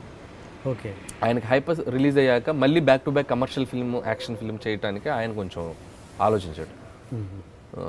అనిల్ మనం తర్వాత చేద్దామా బ్యాక్ టు బ్యాక్ అంటే ఇట్స్ ఓకే అండి, నో ప్రాబ్లం అని చెప్పి ఇద్దరం ఒక హెల్దీగానే అనుకొని పక్కకు వచ్చాం. సో సెట్ అవ్వాల్సిన సినిమా అదే యాక్చువల్గా, అక్కడ బ్రేక్ అయింది. సో మళ్ళీ చూడాలి ఎప్పుడు సెట్ అవుద్ది ఇంకో ప్రాజెక్ట్.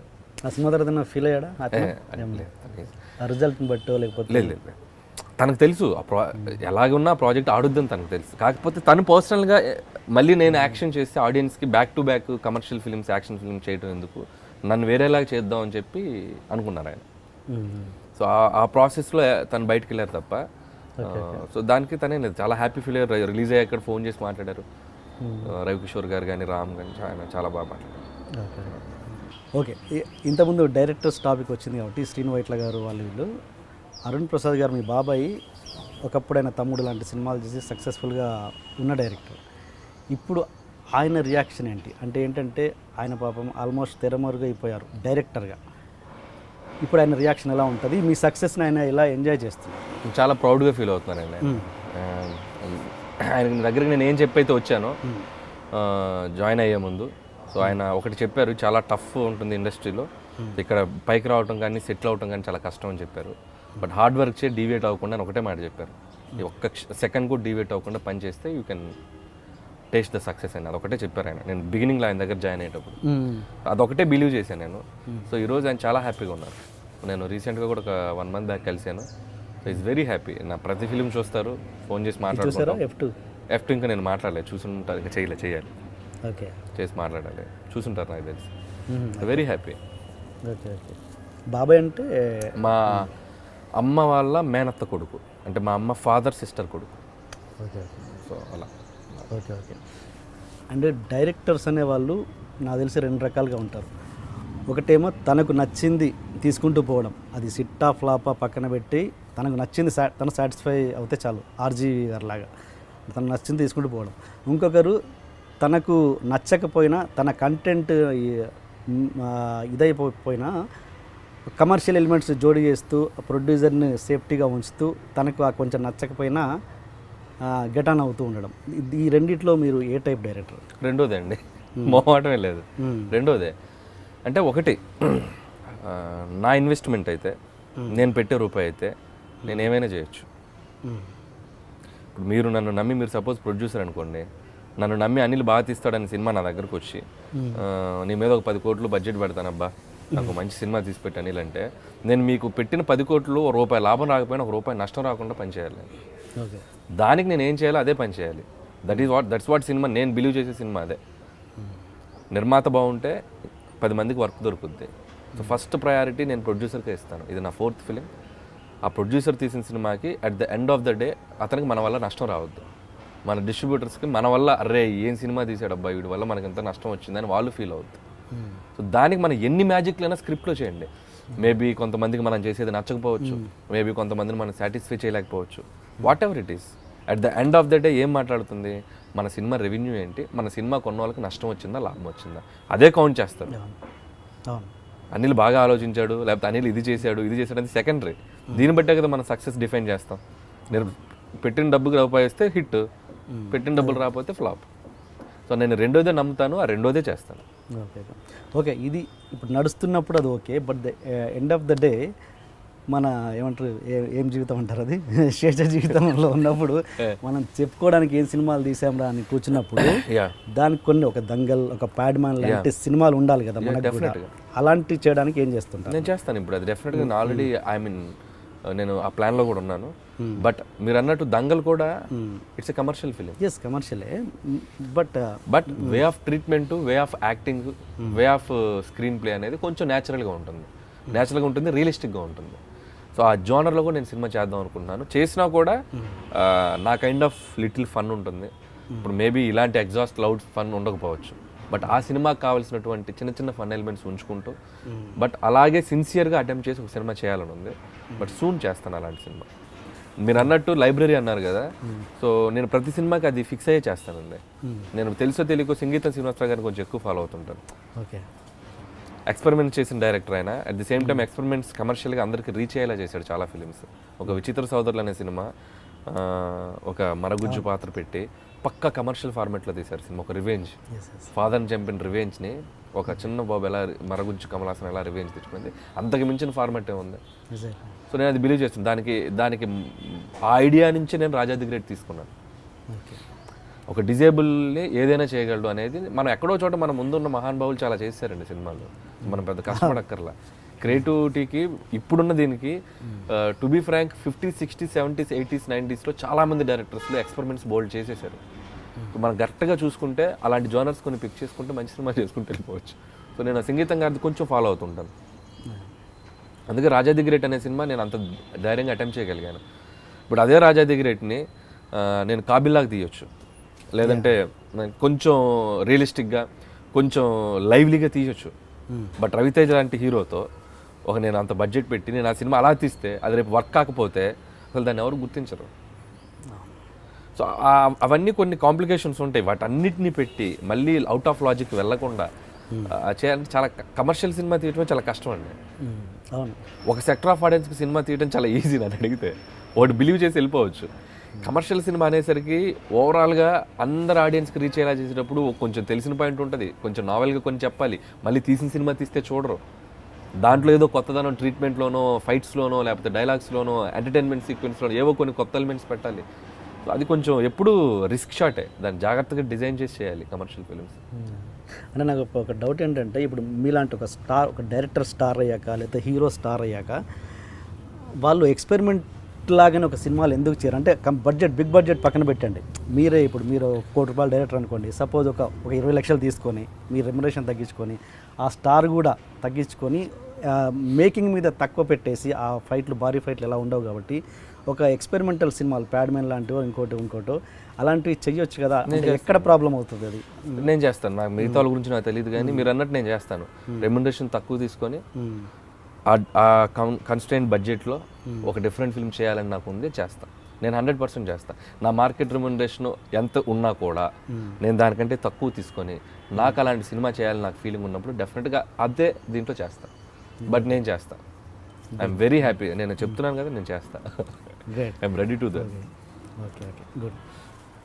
అండ్ కొంతసేపు ఇంత కూల్గా ఉండే అనిల్ రావిపూడి చాలా స్మైల్గా నవ్వుతూ ఉంటాడు ఎప్పుడు, చాలా అసలు కాంట్రవర్షియల్కి అసలు దూరంగా ఉంటాడు అనే అనిల్ రావిపూడి మీద కొన్ని గాసిప్స్ వస్తున్నాయి ఈ మధ్య ఇండస్ట్రీలో. అంటే అది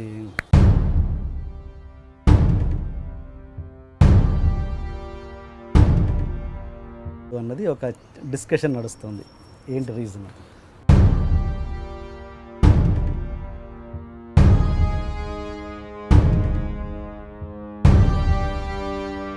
డెఫినెట్గా ఇబ్బంది ఉంటుందండి. వీ హ్యావ్ ఏ ఫ్యామిలీస్, మాకు ఒక లైఫ్ ఉంటుంది. అలా అని మా మీద గాసిప్స్ రాయొద్దు అని చెప్పే రైట్ మాకు లేదు, రైట్ లేదు. ఎవరి లైఫ్ వాళ్ళది.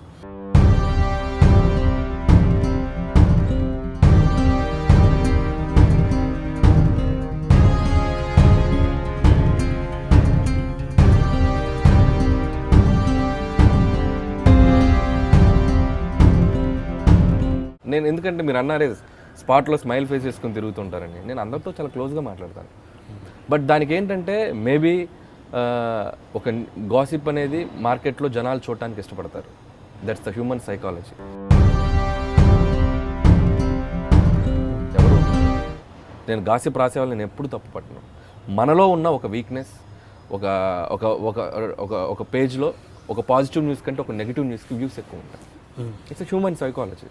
మనలో కొంతమందికి అలా ఇష్టం, దానికే గాసిప్స్ క్రేజీగా మీకు ఆర్టికల్స్ వస్తూ ఉంటాయి. బట్ దాంట్లో ఎంత నిజం ఉంటుంది, ఎంత అబద్ధం ఉంటుంది అనేది మాకు తప్ప ఎవరికి తెలియదు. ఇప్పుడు నేను వచ్చి మీ కెమెరా ముందు నేను చెప్పినా it's none of this thing. నేను అందుకే దాని గురించి నేను నో కమెంట్స్. వాట్ ఎవర్ ఎన్ని గాసిప్స్ వచ్చినా చిరునవ్వుతో ఫేస్ చేస్తా. హ్యాపీగా నా పని నేను చేసుకుంటూ సినిమాలు చేసుకుంటూ ఉంటాను. బట్ వాళ్ళ కెరీర్ వాళ్ళకు ఉంటుంది, నా కెరీర్ నాకు ఉంటుంది. సో ఎవరి పనులు వాళ్ళు చేసుకుంటూ వెళ్తారు. నేను దీనిపైన ఎటువంటి స్పందన నేను తెలియజేయను. ఆల్రెడీ నేను చెప్పాను చాలాసార్లు. నేను ఇంతకుముందు మొన్న ఇంటర్వ్యూలో కూడా అడిగారు, నేను ఓపెన్గా చెప్పాను. సో గాసిప్స్ అనేవి స్పోర్టివ్గా తీసుకుంటాను నేను. అవి నాకు హాని కలగనంత వరకు, నిజంగా అది నాకు హాని కలిగేలా ఉంటే మేబీ దాన్ని నేను ఎలా ఆపాలో, దాన్ని ఎలా చేసుకోవాలో దాన్ని I will take care of that. మాటే కదా మాట్లాడుకోనండి. సో దానివల్ల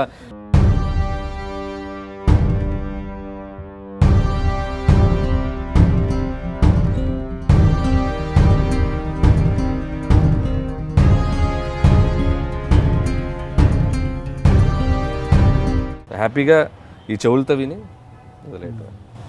సో పొగే తప్ప నిప్పు లేదు. ఓకే, 100% లేదు. ఓకే ఓకే ఓకే ఓకే అంటే మెహరీన్ టాపిక్ వస్తే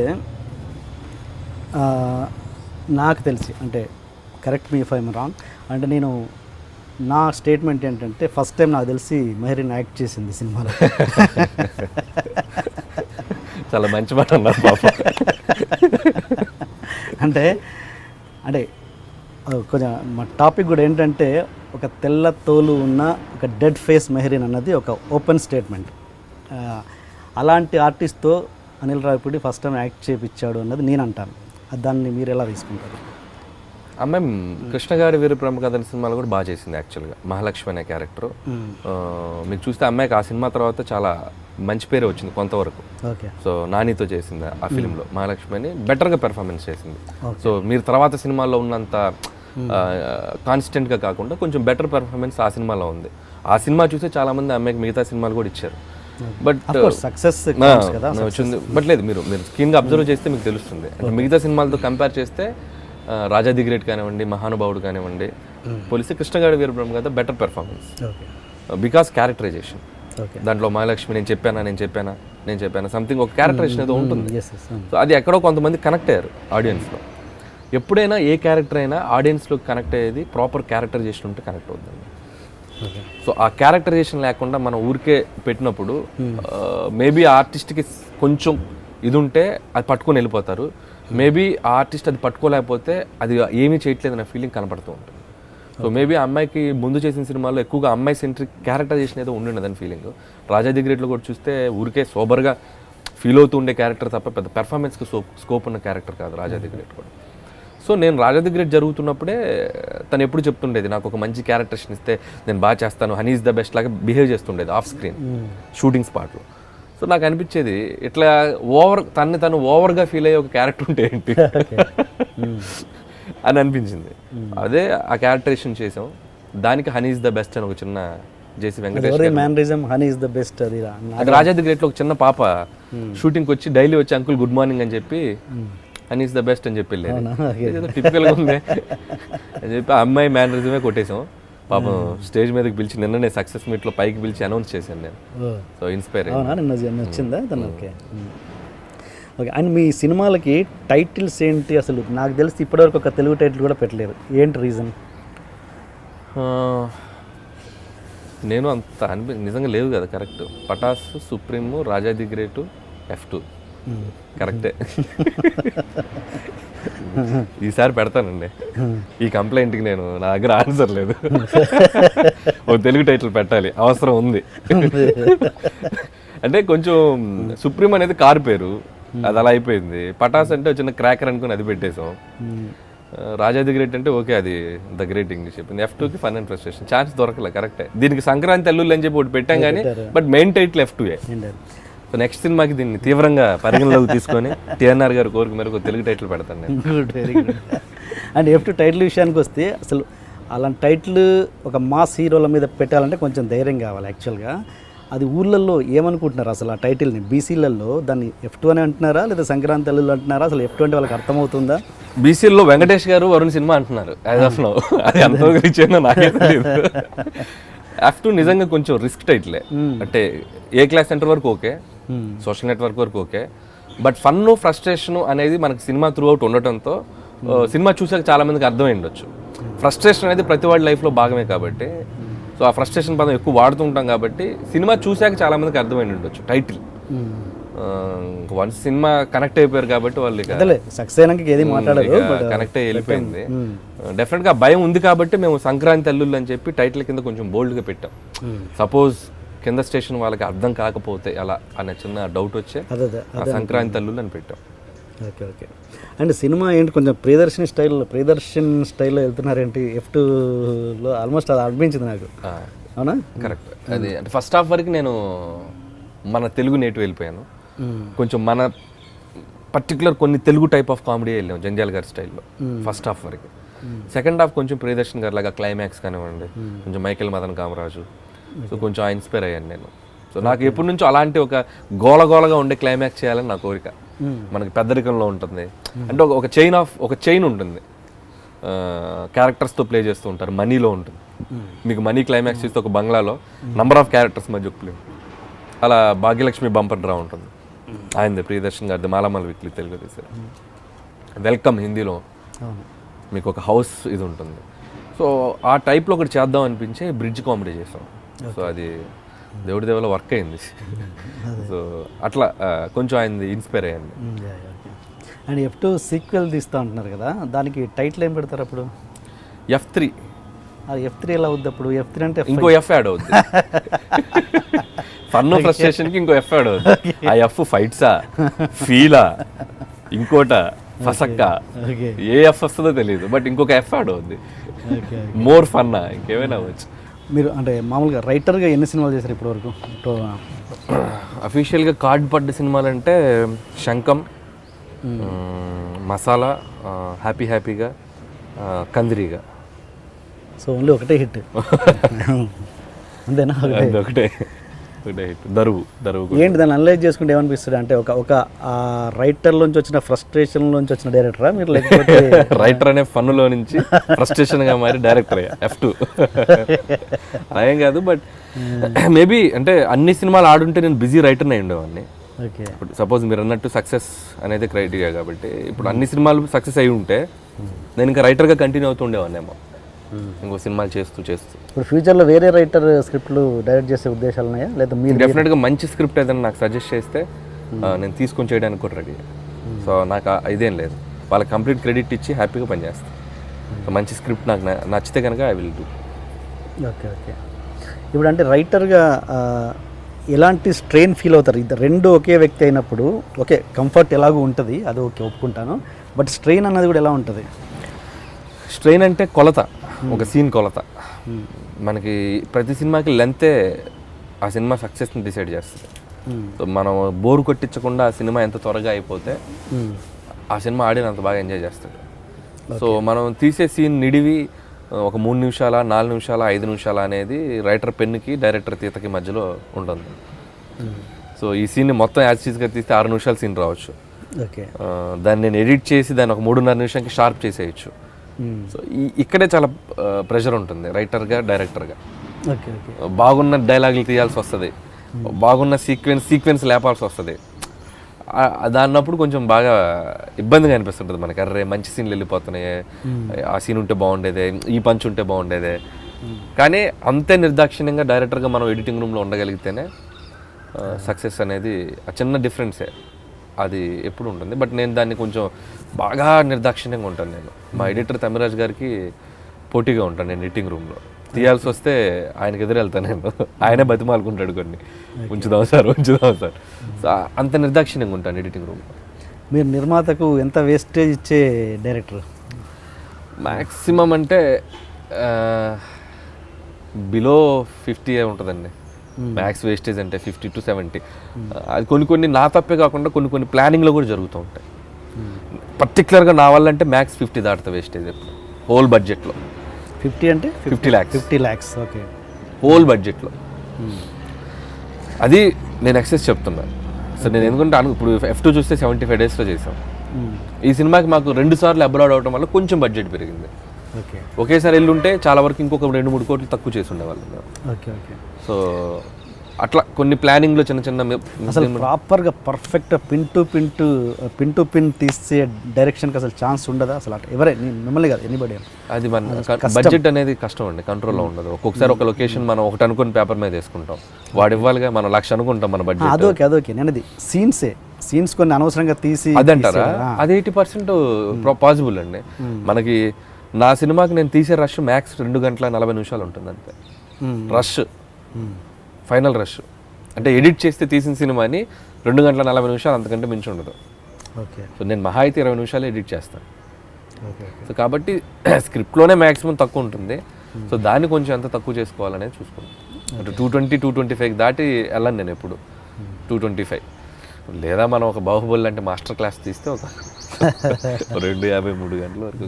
నేను ఆ 2:20, 2:25కి. అండ్ ఇంకొకటి, మీరు ప్రతి సినిమాలో ఆర్టిస్ట్కి యాక్ట్ చేసి చూపిస్తారనేది నాకు తెలుసు బాగా.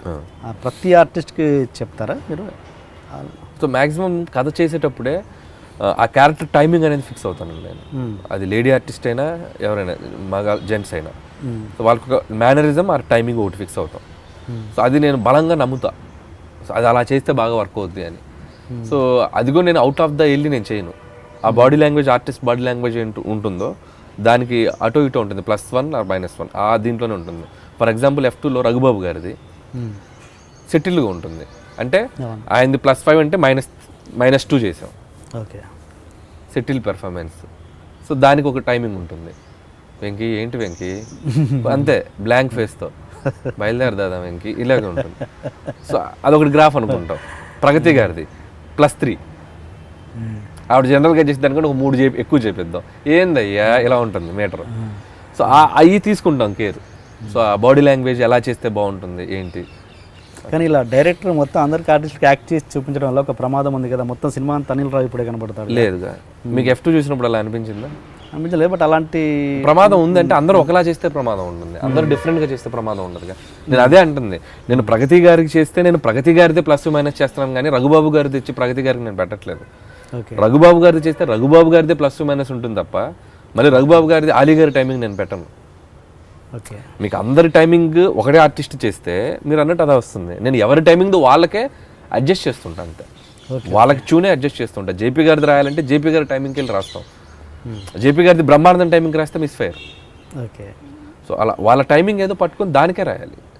మళ్ళీ నా టైమింగ్ అందరి మీద రుద్దిన ప్రమాదం. మీరు అన్నట్టు అందరూ ఒకలా కనపడతారు, అందరూ ఒకలా మాట్లాడతారు, అందరి డిక్షన్ ఒకలా ఉంటుంది.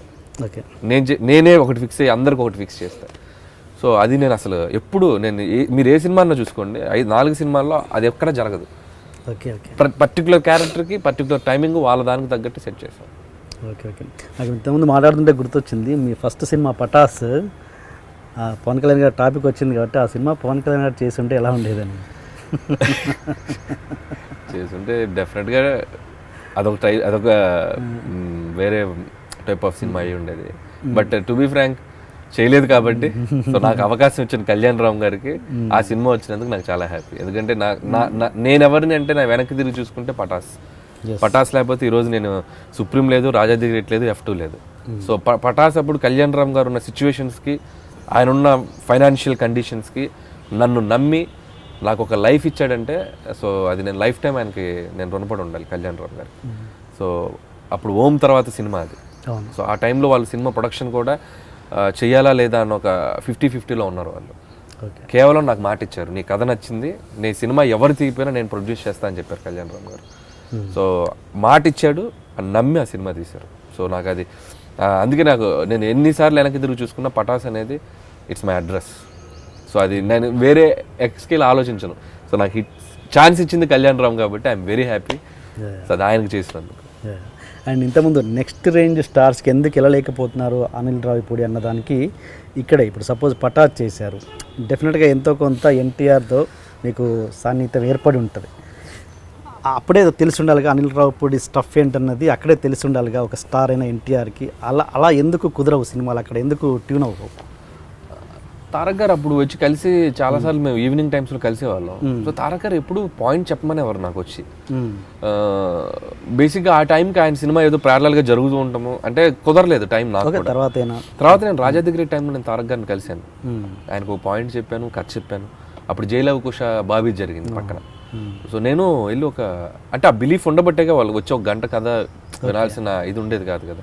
తారక్ గారు పిలిచి కథ విన్నారు, తనకు ఒక పాయింట్ అది ఒక రేంజ్కి నచ్చింది. నేను అప్పుడు ఏమన్నారంటే ఆయన నాకు ఒక 1.5 hour నరేషన్ అడిగారు, బట్ నాకు టైం లేదు. ఇప్పుడు ఎడ్జ్లో ఉన్నాం, టైం లేక మనం ఏంటంటే 10 రోజుల్లో 15 రోజుల్లో ఏదో 1 day చెప్పి ఆయనకి అది నచ్చక ఎందుకు ఉన్న ఇంప్రెషన్ పోగొట్టుకోవడం అని చెప్పి సార్ కొంచెం టైం పట్టుద్దండి అన్న దాంట్లో అప్పుడు బాబీ దగ్గర పాయింట్ జైలవకుశ పాయింట్ నచ్చేసి అది ఎక్కించేశారు. సో అక్కడ నేను మిస్ అయ్యాను. సో ఇన్ ఫ్యూచర్ మేబీ ఇంకేదైనా మంచి కథలు ఆయనకి చెప్తే ఛాన్స్ ఉంటుందేమో. మీ డ్రీమ్ హీరో ఎవరు? మీ అంటే ఎవరితో పనిచేయాలని నాకు స్వార్థం ఎక్కువ అండి. అందరితో చేయాలని ఉంది. మహేష్ బాబు గారితో చేయాలని ఉంది, ఎన్టీఆర్ గారితో చేయాలని ఉంది, చరణ్ గారితో చేయాలని ఉంది. అదే అంటుంది, ఇది రెగ్యులర్ అయినా యూనివర్సల్ అయినా కాంప్లికేషన్ లేని ఆన్సర్ అయినా నాకు చాలా ఇష్టమైన ఆన్సర్ ఇది. అవునా కదా? ఇప్పుడు సపోజ్ ఇప్పుడు మన ఒక బఫెట్కి వెళ్ళామండి, బఫెట్కి వెళ్తే ఒక మంచి ఐటమ్ అన్ని పెట్టుకుని తింటాం ప్రశాంతంగా, మన కడుపు నిండే వరకు తింటాం. నా కడుపు నిండే వరకు నాకు సినిమా చేయాలని ఉంది. నాకు ఇంకేమొద్దు, నాకు ఒక బాదుషా ఒకటి చాలు, నేను ఆగను కదా. సో నాకు అందరు హీరోలతో పని చేయాలి, అందరు హీరోలతో సినిమా చేయాలి. సో నాకు చాలా ఒక 5-6 ఏళ్ళు. డ్రీమ్ సినిమా ఏంటి కథపరంగా? కథపరంగా అంటే నాకు ఆదిత్య 369 లాంటి ఒక ఫిక్షన్ చేయాలని ఉంది. సో అదొక కోరిక ఉంది. ఇంకోటి మైథలాజికల్ చేయాలని ఉంది. ఓకే, మైథలాజికల్, ఇది Ramayana or Mahabharat whatever it is, దాంట్లో ఏదో ఒకటి చేయాలని ఉంది. బట్ ఇప్పుడు చేయలేవు, మేబీ నాకు ఆ స్థాయి వచ్చిన రోజు చేస్తాను, బట్ ఖచ్చితంగా చేస్తాను. Okay, okay. And me family విషయానికి వస్తే మళ్ళీ నాన్నగారు ఆర్టీసీ డ్రైవర్గా చేశారు కదా, అంటే అదే ఒక గొప్ప కిక్ నాకు తెలిసి. అంటే ఒక చిన్న స్థాయి కాదు, ఒక సాధారణ స్థాయి ఫ్యామిలీ నుంచి ఒక ఆల్మోస్ట్ ఒక సూపర్ స్టార్ అయిన కొడుకు, అదే పెద్ద కిక్ ఇచ్చే విషయం. అంటే ఇప్పుడు నాన్నగారు ఏంటి రిటైర్డ్ అయిపోయారు. Okay okay. ఎలా ఉంది ఆయన కిక్ ఎలా ఉంది? ఆయన కిక్ మాటల్లో చెప్పలేను నేను. పొద్దున్నే పేపర్లో న్యూస్ ఉంటే ఆ న్యూస్ తీసుకొని పేపర్ పెట్టుకోవడం, సినిమా రిలీజ్ అవుతుంటే ఒక ఫ్లెక్సీ వేసి ఊర్లో నడి బొడ్డులో ఫ్లెక్సీ వేసుకోవటం, సినిమా రిలీజ్కి 4 రోజుల ముందు హడావిడి చేసి మొత్తంతో వెళ్ళి సినిమా అంతా హ్యాపీగా ఎంజాయ్ చేసి వచ్చి 10 మందికి చెప్తూ దాన్ని ఎంజాయ్ చేయటం. సో ఎవ్రీ మినిట్ టీవీలో వచ్చేదాన్ని యూట్యూబ్ ఆన్ చేసుకుంటాడు ఇంట్లో. ఇప్పుడు ఏముంది, ఫోన్కి డైరెక్ట్గా టీవీ కనెక్ట్ చేసుకుంటాడు, యూట్యూబ్ పెట్టుకొని ఇదిగో మీరు చేసే ఇంటర్వ్యూ లేకపోతే ఇంకోరు చేసే ఇంటర్వ్యూస్ పెట్టుకొని చూస్తూ కూర్చుంటాడు. మా అబ్బాయి ఆ కిక్లో ఉన్నారు. అండ్ ఆ కిక్ వాళ్ళకి రావటం కూడా ఒక 10 ఏళ్ళు పట్టింది అది రావడానికి. 2005లో నేను ఇంజనీరింగ్ అయిపోయి 2004 ఇంజనీరింగ్ అయిపోయాక 2005కి నేను స్టార్ట్ అయింది నా ఫిల్మ్ కెరియర్. ఆల్మోస్ట్ 10 ఇయర్స్ నా ఫస్ట్ సినిమా రిలీజ్కి. మధ్యలో చాలా స్ట్రగుల్స్ ఫేస్ చేసాము, చాలా ఇబ్బందులు పడ్డాము. మోర్ దాన్ పేరెంట్స్ని బయటికి వెళ్తూ ఉంటారు, వాళ్ళు పెళ్ళిళ్ళకి వెళ్తుంటారు, ఫంక్షన్కి వెళ్తుంటారు. ఈ ప్రాసెస్లో వాళ్ళు చాలా ఇన్సల్ట్స్ ఫీల్ అయ్యారు. అబ్బాయి ఏం చేస్తుంటాడంటే టక్కున ఏం చెప్తారు, అమెరికాలో ఉన్నాడు లేకపోతే జాబ్ చేస్తానంటే ధైర్యంగా చెప్పగలరు. సినిమాల్లో ఉన్నారు అనగానే అది ఒకసారి చెప్తారు, 2 సార్లు చెప్తారు. 3 ఏళ్ళు, 4 ఏళ్ళు, 5 ఏళ్ళు, 6 ఏళ్ళు, 7 ఏళ్ళు, 8 ఏళ్ళు, 9 ఏళ్ళు, 10 ఏళ్ళు, వాళ్ళ లైఫ్లో ఒక 10 ఏళ్ళు బయట మా అబ్బాయి ఇది అని చెప్పుకోలేని ఒక చాలా ఇది ఫేస్ చేశారు. నేను ఎప్పుడు చెప్తున్నవన్నీ, ఒక రోజు వస్తుంది, వెయిట్ చేయండి. నన్ను ఎంతో నమ్మారు. నా నమ్మకానికి వాళ్ళ ఓర్పు ఉంటారంటారు కదా, అది బాగా హెల్ప్ అయింది. సో ఇప్పుడు 2015 జనవరి 23 నా లైఫ్ మారిన రోజు, పటాస్ రిలీజ్ అయిన రోజు. అక్కడ నుంచి ఎవ్రీథింగ్ షట్, అన్నీ క్లోజ్ అయిపోయింది. మీరు బ్రదర్స్ సిస్టర్? నాకు అక్క ఉందండి, సిస్టర్. ఓకే, చెప్పారు చాలాసార్లు. ఓకే. అండ్ నాన్నతో ఎప్పుడన్నా బస్సులో ప్రయాణం చేశారా? ఆయన డ్రైవ్ చేస్తుంటే చాలాసార్లు కూర్చొని ఎప్పుడన్నా పెయిన్ ఫీల్ అయ్యారా? చాలాసార్లు. అంటే బస్ డ్రైవింగ్ అనేది చాలా కష్టమైన జాబ్ ఫిజికల్గా. అంటే ఒక మార్నింగ్ 8 మొదలైతే ఈవినింగ్ 7-8 వరకు ట్రిప్స్ తిరుగుతూనే ఉంటారు వాళ్ళు. అందుట్లో మా నాన్నగారు తిరిగే రూట్ ఏంటంటే విలేజెస్ మీదకి వెళ్తూ ఉంటారు. రోడ్స్ ప్రాపర్గా ఉండవు. మనకి హైవే అనుకోండి, కొడితే మనకి జర్నీ తెలియదు, జప్న వెళ్ళిపోతాం. మా నాన్నగారు తిరిగే రోడ్డు విలేజెస్ మీద అవడంతో దాదాపు ఒక 15 నుంచి 20 సంవత్సరాలు ఆ రోడ్స్ మీద, గతుకుల రోడ్స్ మీద గేర్లు మారుస్తూ ఉండాలి, చేస్తూ ఉండాలి. అది చాలా టఫ్ జాబ్. అది వింటర్ ఓకే, మీకు ఎండాకాలం వస్తే మీకు ఆర్టీసీ బస్సు ఊహించుకోండి, అది ఇంజన్ పక్కన డ్రైవింగ్ సీట్ ఊహించుకోండి. అనిపిస్తుంది ఒక్కొక్కసారి మనకి లైఫ్ ఇవ్వడానికి వాళ్ళు పడే కష్టం ఎంత ఉంటుందో అనేది. అలాంటి గుర్తుంది కాబట్టే నేను ఇంకా ఆ పెయిన్ నాకు తెలుసు కాబట్టి ఒళ్ళు దగ్గర పెట్టుకొని పనిచేస్తున్నానేమో అని నా ఫీలింగ్. మా నాన్నగారి కష్టం నేను చూశాను కాబట్టి, ఆ కష్టం విలువ తెలుసు కాబట్టే ఒళ్ళు దగ్గర పెట్టుకొని పనిచేయాలి. ఎటువంటి యావిగేషన్స్, మీరు అన్నట్టు గాసిప్స్ మనకి this is the what I'm trying to say. నేను చెప్పాలనుకున్న బ్యాక్గ్రౌండ్ ఎగ్జాంపుల్ ఇది. సో ఆ కష్టం విలువ తెలుసు నాకు. సో వేషాలు ఇస్తే ఇక్కడ మనం ఎక్కువ కాలం ముందుకెళ్ళాలి. ఎప్పుడైనా ఇన్సిడెంట్ గుర్తుందా మీరు బస్సులో డ్రైవ్ చేస్తున్నప్పుడు? ఆయన డ్రైవ్ చేస్తుంటే ఆ పెయిన్ ఫీల్ అయిన సందర్భం? ఆయన బస్సులో ఎలా ఉంటాడంటే, ఆయన ఒక హీరో ఆయన బస్సుకి. సో ఆ కష్టం మనకు తెలియనివాడు. సేమ్ ఇప్పుడు మీరు అన్నారు కదా, నేను నవ్వుతూ మాట్లాడుతుంటానండి. మా నాన్న ఇంకా అంతకంటే జోవియల్గా ఉంటుంటాడు. జోవియల్గా ప్లస్ మా నాన్న బస్ డ్రైవర్గా ఉంటే హిట్లర్. మా నాన్నగారికి పేరు హిట్లర్ అని. చిరంజీవి గారు అమ్మాయిలతో అన్నయ్యలాగా తిరుగుతుంటారు కదా, కాలేజ్ అమ్మాయిలు ఎవరన్నా బస్సు ఎక్కితే సేఫ్, మా నాన్నగారు బస్సు ఎక్కితే సేఫ్. ఎవడు ఎక్స్ట్రాలు చేయకూడదు. ఎవడన్నా అబ్బాయిలు పక్కన నుంచున్నా కూడా ఇక్కడ నుంచి వస్తుంటాడు మానిటర్లో, అద్దంలో బండి ఆపి దింపేస్తుంటాడు నిర్దాక్షిణ్యంగా. అందుకనే కాలేజ్ కుర్రాలకి ఆయన హిట్లర్ మా ఏరియాలో అక్కడ తిరిగే బస్సులకి. సో అంత పద్ధతిగా టైం టు టైం మెయింటైన్ చేస్తాడు. డిసిప్లిన్, ఇండిగో ఫ్లైట్ లాగా అనమాట. ఆయన అరైవల్, డిపార్చర్ కరెక్ట్గా ఉంటుంది ఆయన బస్సు. అలా ఆయన చేసే దాంట్లో ఆయన ఒక స్టార్ బస్ డ్రైవర్గా. ఓకే, అలాంటి ఫాదర్కి ఓకే మీ సక్సెస్ ఎంజాయ్ చేస్తున్నారు అంతవరకు ఓకే. సుఖం పరంగా, కంఫర్ట్ పరంగా ఆయనకి ఎలాంటి క్రియేట్ చేస్తున్నారు మీరు? కంఫర్ట్ పరంగా అంటే హ్యాపీగా ఒక మంచి ఇల్లు కట్టించాను ఊర్లో. చాలా మంచి ఇల్లు. ఓకే, ఒక 2 ఫ్లోర్స్ వేసాము. హ్యాపీగా ఇంట్లో ఇద్దరు మా అమ్మ నాన్నగారు వీకెండ్స్ వస్తే మంచి సరదాగా సినిమాకి వెళ్తారు. ఓకే. మా అమ్మగారు పూజలు చేసుకుంటూ మా నాన్నగారు ఊర్లో చిన్న చిన్న పనులు చేసుకుంటూ హ్యాపీగా ఎంజాయ్ చేస్తున్నారు. మంచి మంచి ఇన్వెస్ట్మెంట్స్ ఎవరిని ఉంటే ఆయనే ప్లాన్ చేస్తుంటారు అక్కడ నుంచి. సో నేను సంపాదించిన దాంట్లో ఆయన చెప్తూ ఉంటే ఆయన ప్లాన్ చేస్తూ తిరుగుతూ ఉంటారు. Good good. Okay. And wife విషయానికి వస్తే తను ఏం చేస్తుంటారు? తను యాక్చువల్గా టెక్కి సాఫ్ట్వేర్ ఇంజనీర్, కోపాట. తను ఏంటి ఇప్పుడు లేదంట యూఎస్లో ఉన్నారు. తను వాళ్ళ బ్రదర్ సక్సెస్ని డైరెక్ట్గా ఎంజాయ్ చేయట్లేదా? సక్సెస్ని అక్కడ ఎంజాయ్ చేస్తున్నారు. అక్కడ వాళ్ళ బ్రదర్ వాళ్ళందరితో కలిసి హ్యాపీగా సినిమా చూసి. Okay. So she enjoying a lot. యాక్చువల్గా ఉండాల్సిందే అనుకోకుండా లాస్ట్ మంత్ వెళ్ళింది. సో మళ్ళీ వస్తుంది నెలాఖరికి back. Okay. Okay. Software engineer, తను హ్యాపీ. పాప తన స్కూల్కి దింపడం, తన ఆఫీస్కి వెళ్ళటం, స్కూల్కి రావడం, నాకు స్కూల్ నుంచి పాపని తీసుకురావడం, నాకు వండి పెట్టడం. సో 3 పాత్రలు కంఫర్టబుల్గా చేసుకుంటుంది. So very clear.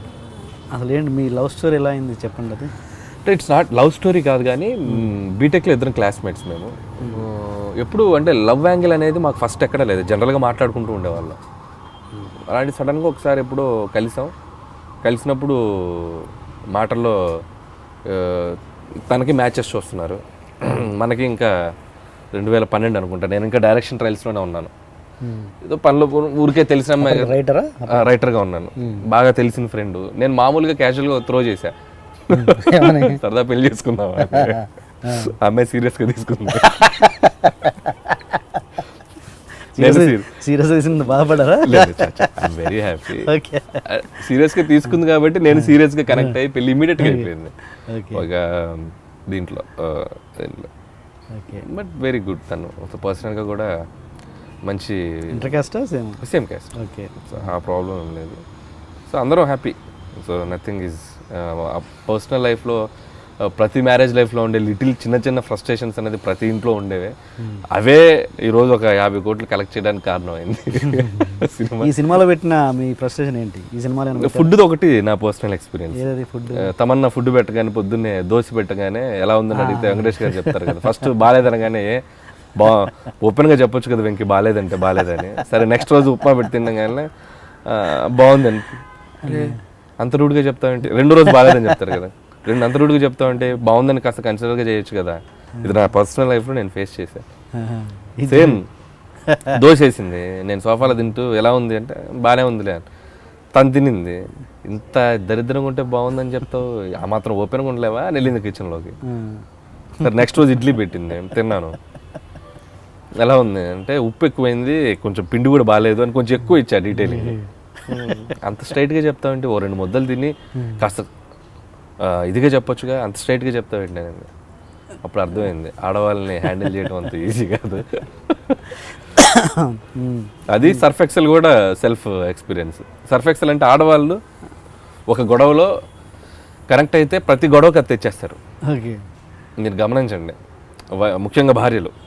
మనం ఏదో గొడవ మొదలైతే ఆ పలానా గొడవ ఒకటి వాళ్ళు రిజిస్టర్ అయి ఉంటుంది, ఆ గొడవ వచ్చేస్తుంది దీంట్లోకి. సో అలా కొన్ని ఉంటాయి. అంటే నాకు ఒకటి కాదు 2-3 సర్ఫ్ ఎక్సెల్స్ ఉంటాయి అట్లా ఇన్సిడెంట్. ఆ రోజు నా బర్త్డే రోజు నువ్వు అక్కడికి వచ్చేస్తుంది టాపిక్. సో అట్లా అంతకు మించి ఏంటి చిన్న చిన్న ఫన్తో కూడిన ఫ్రస్ట్రేషనే తప్ప ప్రాబ్లమాటిక్ ఫ్రస్ట్రేషన్ లేదు. మొత్తానికి చాలా హ్యాపీ ఫ్యామిలీ మీది. వెరీ. ఓకే. అండ్ మళ్ళీ సినిమా విషయానికి వస్తే సాయి కార్తిక్ని, ఇది రెగ్యులర్ క్వశ్చన్ మీకు, సాయి కార్తిక్ని ఎందుకు పెట్టుకోలేదు అన్నది, బట్ అది కాదు క్వశ్చన్. సాయి కార్తిక్ పెద్ద కాంపౌండ్లలో ఎందుకు పడలేకపోతున్నాడు అన్నది మీ ఎక్స్పీరియన్స్ ప్రకారం, మీ ఫ్రెండ్షిప్ ప్రకారం చెప్పండి. నాకు అది కన్ఫ్యూజన్గానే ఉంది ఇప్పుడు కూడా. బేసిక్గా తన సౌండింగ్ బాగుంటుంది, బ్యాక్గ్రౌండ్ మ్యూజిక్ చాలా బాగా కొడతాడు. ఎక్కడో ఒక పెద్ద హీరో సినిమా ఒకటన్నా పడాలి. ఫర్ ఎగ్జాంపుల్ మణిశర్మ గారికి పడిందిగా రాజా ది గ్రేట్. అంటే ఐ మీన్ టు సెన్స్ ఇంకా రవితేజ గారిది అక్కడి నుంచి వెళ్ళాక ఇంకా వీళ్ళు బన్నీ గారు కానివ్వండి, చరణ్ గారు కానివ్వండి, ఈ దీనికి వెళ్ళాలంటే మణిశర్మ గారికి చూస్తే బావగారు బాగున్నారు అనేది ఇనీషియల్ డేస్లో ఒక పెద్ద సినిమా పడిపోయింది. చిరంజీవి గారు లాంటి హీరోతో మణిశర్మ గారు కూడా మామూలు కాలేదు అప్పుడు, మ్యూజిక్ స్టార్. సో అలా ఎక్కడో చోట మ్యూజిక్ డైరెక్టర్కి ఒక పెద్ద సినిమా పడాలి. మీకు తమన్ గారికి కానీ దేవి గారికి కానీ వాళ్ళకి స్టార్స్ దొరికాయి, స్టార్స్ సినిమాలు పడిపోయినాయి, వాళ్ళు ప్రూవ్ చేసేసుకున్నారు. ఇంకంతే, వెనక్కి తిరిగి చూసుకునే పరిస్థితి లేదు. కార్తీక్ అలా ఒక పెద్ద సినిమా పడలేదని నా ఫీలింగ్. ఒక్కటి పడితే తనకి ఎలాగోలా ఎలా పట్టుకుంటాడో మరి ఎలా సెట్ అవుద్దో తెలియదు, కానీ ఒక్క సినిమా పడితే తను ప్రూవ్ చేసుకోగలడు. సో మేబీ ఆ ఛాన్స్ తనకు దొరకలేదు, అన్లక్కీ అంతే. Okay okay. But talent wise is very good, తను మంచి టాలెంటెడ్. ఓకే. అంటే మూడు చేశాక మీకు కూడా అనిపించవచ్చు కదా, అంటే ఇంకా ఎన్ని రోజులు కంటిన్యూ చేయడం అని మీకు అనిపించి నేను అలా మీరు అన్న దాంట్లో ఒకటి అంటే ఒకటే దాంట్లో వెళ్తున్నప్పుడు ఆడియన్స్ కూడా మళ్ళీ ఇదేనా అని ఒక ఫీలింగ్ వస్తుంది. సో అక్కడ నేను ఒక చిన్న గ్యాప్ ఇద్దామని నేను సాయి కార్తిక్తో పని చేయలేదు, అంతకు మించి వేరే ఇదేం లేదు. తను బాగా చేయడం వేరే ఫోర్స్ అసలు ఏం లేదు. మనం ఏంటంటే 3 సినిమాలు చేసాం, మళ్ళీ మ్యూజిక్లో కానీ దీంట్లో కానీ ఎక్కడన్నా మళ్ళీ అదే సిమిలారిటీస్ తగులుతాయేమో, ఓ చిన్న చేంజ్ ఓవర్ తీసుకుందాం అన్న దీంట్లో చేసుకున్నాం. అందుకని నేను సాయి కార్తిక్ ముందే ప్రిపేర్ చేసి చెప్పేసాను తనకు చెప్పేశాను ఈ సినిమాకి కొంచెం ఉండాలి. అండ్ నిన్న విన్నాను ద బెస్ట్ అని ఇప్పటివరకు వచ్చిన ఎక్కువ ప్రాఫిట్ ఈ సినిమా అంటే దిల్ రాజు గారికి, నిజమా? అది నిజమే. అంటే ఇంతకుముందు ఇంత ప్రాఫిట్ ఏది రాలేదా? ప్రాఫిట్ అంటే డిపెండింగ్ అపాన్ మనం తీసిన బడ్జెట్ చేసిన బిజినెస్, ఆ బిజినెస్ 2 క్యాలిక్యులేట్ అవుతాయి. అంటే మన నంబర్స్ చెప్పకూడదు, కానీ డీజే ఉండే ఇంతకుముందు, అది ఎంత చేశారు ఎంత వచ్చింది అనేది మనకు కరెక్ట్గా నంబర్స్ తెలియదు. That is the highest profit. Okay. ఇప్పుడు దీనికి ఛాన్స్ ఉంది, ఇది ఆల్మోస్ట్ ఆయనకి ఛాన్స్ ఉందంటే ఎస్టిమేట్ చేసి చెప్పేశారు. ఆల్మోస్ట్ మనకు వచ్చింది, మనం శాటిలైట్ డిజిటల్ చేసింది మొత్తం ఒక వాళ్ళకి ఒక ఐడియా ఉంటుంది కదా. So it's going to be huge margin అనేది తెలిసిపోయింది. మనం చేసిన బడ్జెట్కి వచ్చిన రెవెన్యూకి చేసిన అదర్ బిజినెస్లు అన్నీ కలిపితే ఇది చాలా పెద్ద ప్రాఫిట్ రాబోతుంది. అది రాజుగారికి నాకు చిన్న ఛాలెంజ్ జరిగింది, సో అందుకే ఆయన పాపం చెప్పారు. ఛాలెంజ్ అంటే in the sense positive challenge. 6 సినిమాలు రిలీజ్ అయినాయి కదా. ఎప్పుడు లాస్ట్ ఇయర్, అంతకుముందు లాస్ట్ ఇయర్లో రాజుగారి బ్యానర్లో 6 ఫిలిమ్స్ రిలీజ్ అయ్యాయి. Okay okay okay. సో అన్ని సినిమాలు ప్రాఫిట్, దాదాపు ఒక 100 కోట్ల దాకా మిగిలిన సినిమాలు అన్నీ. సో అన్నిట్లో చూస్తే నీ రాజాది గ్రేట్ తక్కువ ప్రాఫిటే కంపేర్ టు మిగతా సినిమాలతో పోలిస్తే ఇది తక్కువ ప్రాఫిట్ అన్నారు. నేను అన్నాను నా కరెక్ట్ సీజన్ రిలీజ్ చేయలేదండి మీరు అన్న. Okay okay. నాది దీవాలి అన్ సీజన్ రిలీజ్ చేశారు మీరు, నాది సీజన్కి వచ్చుంటే మీకు అన్నిటికంటే ఎక్కువ ప్రాఫిట్ తెచ్చి చూపిస్తా అన్న. అబ్బా అన్నాడు. అవును సార్ అన్న. ఇదంతా నవ్వుతూ జరిగింది. సో అది యాక్సిడెంటల్గా మేము సంక్రాంతికి రావటం, అది అనుకున్నట్టు అది పే చేయటం, విపరీతంగా పే చేయటం, సో అన్నీ ఒకసారి కుదిరేసినాయి. అని ఇంకా వదులుకోరే మమ్మల్ని. అంటే మనం ఎంత గొప్ప సినిమా తీసినా, ఏ సినిమా తీసినా కూడా ప్రేక్షకులు మర్చిపోవడానికి 1 వారం 2 వారాలే అవుతుంది ఈ రోజులలో. మనం బాహుబలి తీసినా నెక్స్ట్ 3rd వీక్ 1 మంత్ తర్వాత మర్చిపోయే పరిస్థితులే ఉన్నాయి, ఎందుకంటే కంటెంట్ వచ్చేస్తుంది నెక్స్ట్. అంటే మీరు ఎంత ఎంజాయ్ చేసినా, ఎంత కష్టపడి సినిమా తీసినా ఎంజాయ్ చేసే పీరియడ్ వారం మహా అంటే 2 వారాలు కదా. అంటే ఒకప్పుడు అలా లేకుండా 100 రోజులు నడుస్తున్నాయి కాబట్టి ఉండేవి. ఇలాంటి పరిస్థితి వచ్చింది కదా. ఇప్పుడు అలా అంటే గుర్తుండిపోయే సినిమాలు చేయాలంటే ఏంటి దానికి, అంటే ఇప్పుడు దానికి ఆల్టర్నేటివ్ ఏంటి? అంటే గుర్తుండాలి అసలు ఈ సినిమా, ఇంకా అసలు పాత సినిమాలాగా గుర్తుండిపోవాలి, 1 సంవత్సరం అంతా గుర్తుండాలంటే ఏం చేయాలి? గుర్తుండిపోయే సినిమాలు అంటే సినిమాలు తీయట్లేదని కదా. బాహుబలి గొప్ప సినిమా కాదని ఎవరన్నా గారు, నేను అనేది అదే కాదు. బాహుబలి లాంటి సినిమా తీసినా కూడా 1 మంత్ తర్వాత మళ్ళీ నెక్స్ట్ ఏంటి అంటున్నారు. ఇంకా అది మీరు ఇప్పుడు ఒకప్పుడు సినిమాకి ఇప్పుడు సినిమాకి చాలా మార్పులు వచ్చేసినాయండి. ఒకప్పుడు సినిమా అనేది మనిషికి మన లైఫ్ స్టైల్లో చాలా ఇంపార్టెంట్ పాత్ర పోషించింది సినిమా. ఫర్ ఎగ్జాంపుల్ శంకరాభరణం కానీ, స్వాతి ముత్యం కానీ, అట్ ది సేమ్ టైం బొబ్బిల్ రాజా వచ్చినాడు, గ్యాంగ్ లీడర్ వచ్చినాడు, ఘరానా మోడ్ వచ్చిన, ఎనీ జోనర్ సినిమా అంటే మనం ఒక మార్నింగ్ షోకి వెళ్ళి చూసేద్దాం అని ఆ సినిమాతో ఎక్కువ కనెక్ట్ ఉండేది, ఎక్కువ ట్రావెల్ ఉండేది, మనకి ఎక్కువ దాని మీద డిస్కషన్ చేస్తూ ఉండేవాళ్ళం. ఇప్పుడు రాను ఏమైపోయిందంటే సో మెనీ ఆప్షన్స్ అయిపోయినాయి. అమెజాన్ వచ్చింది, నెట్ఫ్లిక్స్ వచ్చింది, సోషల్ నెట్వర్క్లో డైవర్షన్స్ ఎక్కువైపోయినాయి. అంటే మనకున్న ప్రయారిటీ లిస్ట్లో సినిమా అనేది చాలా వరకు తగ్గుతూ వచ్చేసింది. ఇలాంటి స్టేజ్లో మనం గుర్తుండిపోయే సినిమా ఇచ్చినా వాళ్ళు గుర్తుంచుకునే పరిస్థితిలో లేరు. సో కాబట్టి ఆ ఆప్షనే లేదు మనకి ఇప్పుడు. కాబట్టి మీరు అన్నట్టు 3 నెలలు గుర్తుంచుకున్నారంటే అద్భుతమైన సినిమా అని, అదే బాహుబలి. నాకు తెలిసి బాహుబలి ఇంకొంచెం ఎక్కువ గుర్తుంచుకుండొచ్చు, ఇంకా ఎక్కువ కాలం గుర్తుంటుంది. బట్ మీరు అన్నట్టు ఆ జనాల మైండ్ సెట్లో కూడా మిగతా ఇవి ఎక్కువ స్పేస్ ఆక్యుపై చేసేసి సినిమాకున్న గుర్తుపెట్టుకోవాల్సిన ఇంపార్టెన్స్ కొంచెం తగ్గిపోయింది. సో ఆ టైంకి వచ్చి ఆ సాటర్డే సండే మనం ఎంటర్టైన్ అయ్యామా, వెళ్ళామా అంతే. నెక్స్ట్ వాళ్ళ లైఫ్లో వాళ్ళు చాలా బిజీగా అయిపోయారు. ఓకే అండి, ఇంటర్వ్యూ ఫినిష్ అయింది. ఫైనల్గా మన ఇమిటేషన్ అండ్ మిమిక్రీ రౌండ్ అది ఏదో చేసేస్తే ఏం చేయాలబ్బా, ఎట్లా ఎవరిది చేయాలి నాకేం తెలుసు. ఇప్పుడు నాకు ఇది అవసరం అండి. మీరు దేంట్లో మాస్టర్ ఇప్పుడున్న ట్యాగులు చాలు, మళ్ళీ ఇదొక ట్యాగ్ అవసరం, మళ్ళీ దీన్ని బట్టి అనిల్ ఇంకోటి బాగుంటుంది చేయండి. సార్ ప్రాపర్గా రా పర్లే చేయండి. ఆల్రెడీ రావుగోపాల్ రావు ఇక్కడ చూశాను, బట్ అది వద్దు ఇంకా రిపీట్. అది ఎవరికి తెలియదండి, మీరు చూసింది ఎవరు చూసి ఉంటారు, అదే చేద్దాం. లేదు వద్దు కాదు కదా, ఎవరు చూసి ఉంటారు, పర్లేదు. ఇది ఇంకా ఎక్కువ మంది చూస్తారు కదా. నాకు వేరే అంత బాగా రావు, ఆయనదే బాగా వస్తుంది. నాకు ఫ్రెష్ ఫీలింగ్ ఉండాలి కాబట్టి అది చేసిన తర్వాత ఆయన చేద్దాం మళ్ళీ. ఇంకెవరు ఉన్నారు ఏమయ్యా అని మోహన్ బాబు గారు చెప్పచ్చు. అరిస్తే కరుస్తా, కరిస్తే చరుస్తా, చరిస్తే సంథింగ్ అలాంటి. అంటే ఓకే, రెగ్యులర్ విని ఉన్న వాయిస్లు వద్దు, కొంచెం రెగ్యులర్ ఏదన్నా. నాకు శ్రీనివాస్ రెడ్డి దగ్గర సిఎస్ఆర్ది బాగా చేస్తుండేవాడు, ఆయన దగ్గర ఒకటి సిఎస్ఆర్ గారిది ఉండేది కదా. ఆమెను పాచిక వేసినచో ద్రౌపదిని మనము ఏదో సంథింగ్ అలా వస్తుంది, సంథింగ్ అదొకటి. అలా కాకుండా మామూలుగా పర్సన్స్ ఓకే, ఆర్టిస్టులను ఫెమిలియర్ పర్సన్ కాకుండా మన సెట్లో ఇమిటేట్ చేయడం అలాంటి బాగా చేస్తుంటారంటే సెట్లో వాళ్ళనే, అది మీకు వాళ్ళు ఎవరో తెలియదు కదా పర్టికులర్ ఎవరో వాళ్ళు ఎంజాయ్ చేస్తారు. ఓకే సరే, ఓకే ఆర్టిస్ట్ చేయండి. లేండి పోనీ ఒక మంచి ఆర్టిస్ట్ అనిల్ రావిపూడి అని చెప్పడానికి ఏదైనా ఒక జనరల్ సీన్. అప్పుడు మీకు ఒక స్టోరీ నరేషన్ ఇవ్వాలి, ఒక సీన్ స్టోరీ నరేషన్ ఇస్తే మీకు అర్థం అవుతుంది, సీన్ చెప్పగలుగుతుంటే అది అర్థం అవుతుంది. ఇంకేం తట్టట్లేదు ఏంది సెట్లో మామూలుగా స్క్రిప్ట్ డిస్కషన్ అప్పుడు హీరోకి కానీ హీరోయిన్ కానీ చెప్తున్నప్పుడు ఫుల్గా యాక్ట్ చేసే అరుపులేనా? అట్లా అంటే ఆ మీటర్ ఎంత ఉందో అంతే చెప్తాం. ఇప్పుడు వెంకటేష్ గారిది చెప్పాలంటే మనకు అన్నపూర్ణమ్మ గారితో ఉంది, ఆ డైలాగ్ మీరు చూసింటారు. అది మన నరేషన్ లో కూడా అదే ఉంటుంది, ఊరికే ఇంట్లో కూర్చోపోతుంది. చెప్పండి అన్నపూర్ణమ్మ గారిదే. నేను అన్నపూర్ణమ్మ గారు అట్ట పిల్లని కాల్చుకు తినకపోతే దాని కడుపులో కాయ గాయించవచ్చుగా అంటే అన్నపూర్ణమ్మ అంటే. అప్పుడు వెంకటేష్ గారు అంటారు 24 గంటలు నా కొంపలు ఏడుస్తుంటే కాయ ఎక్కడ కాస్తే నీ తలకాయ అంటారు. స్ట్రెస్సింగ్స్ కాయ తలకాయ అలాంటి. సరే రావుగోపాల్ గారు చెప్పండి, ఇంకా లేదు కాబట్టి ఆల్టర్నేటివ్. రావుగోపాలరావు గారిది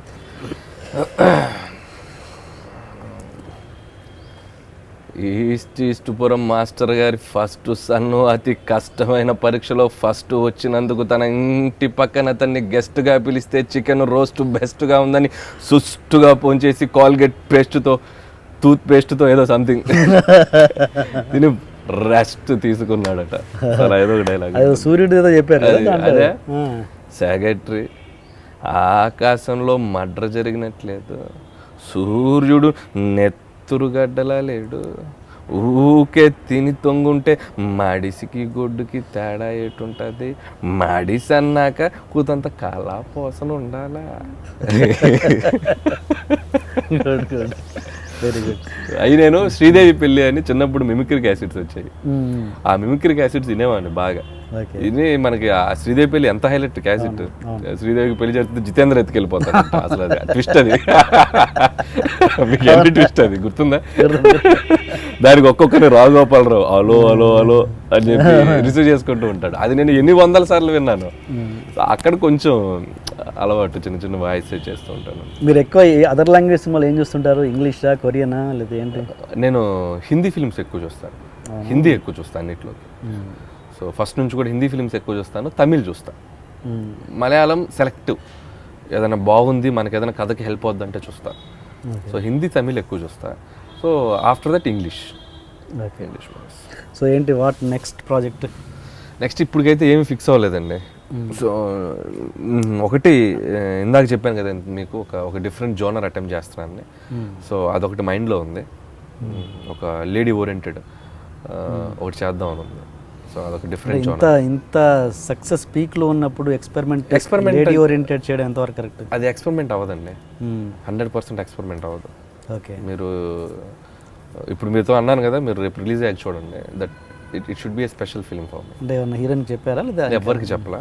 సో అనుకుంటున్నా, అంటే ఇంత కమర్షియల్ పీక్లో సక్సెస్ అయినప్పుడు వేరే హీరోలు ఖర్చు ప్లేస్ ఉంటారు కదా, ఈ పాటికి ఆ ఛాన్స్ ఇస్తే I'm ready.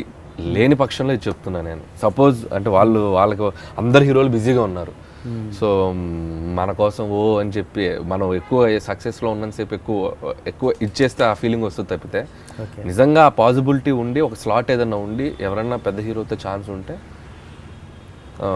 I can do. దాంట్లో అసలు ఒక క్షణం కూడా ఆలోచించేది లేదు. లేదు ఇంకా అది లేట్ అవుతుంది ఇప్పట్లో లేదు అనేది ఉన్నప్పుడు ఈ మధ్యలో ఏదన్నా ఒక డిఫరెంట్ కైండ్ ఆఫ్ ఫిలిం చేయాలి. అట్ ది సేమ్ టైం దాంతోపాటు F3 చేయాలని ఒక ఐడియా ఉంది. సో దీని తర్వాత చేస్తాం ఇంకో సినిమా తర్వాత దానికి సబ్జెక్ట్ రెడీ ఉందా F3కి? F3 ఐడియా జనరేట్ అయిపోయింది.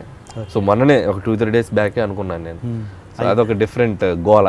మళ్ళీ Fకి ఏమైనా వచ్చిందా రాలేదా? వచ్చింది. Fకి ఇంకా ఏం రాలా, బట్ క్యారెక్టర్స్ ఫిక్స్ అయ్యాం. క్యారెక్టరైజేషన్స్ డిఫరెంట్గా వెంకీ గారిది వరుణ్ ఒక డిఫరెంట్ కొన్నాం. ఇంకొక హీరోని యాడ్ చేస్తే బాగుండు అనుకుంటున్నాం. చూడాలి ఎవరు అవుతారు. వీళ్ళిద్దరు ఉంటూ ఇంకొక హీరోని ఎవరన్నా యాడ్ చేస్తే బాగుంటుందా అని ఒక ఐడియా ఉంది. ఇంకా ఏం ఫిక్స్ అవ్వాలి, ఇదంతా వేగ్గా అనుకున్నాం. మళ్ళీ ఆ టైంకి వచ్చేసరికి మళ్ళీ మారిపోద్ది. యాజ్ ఆఫ్ నో ఇప్పుడు ఇవి ఆలోచిస్తున్నా. రేపు పొద్దున ఇంకొక 20 days తర్వాత 25 days తర్వాత ఇంకొకసారి మార్కెట్ అనలైజేషన్ చూసుకొని, మార్కెట్లో ఎలాంటి సినిమాలు వస్తున్నాయో చూసుకొని ఇంకొకసారి మళ్ళీ.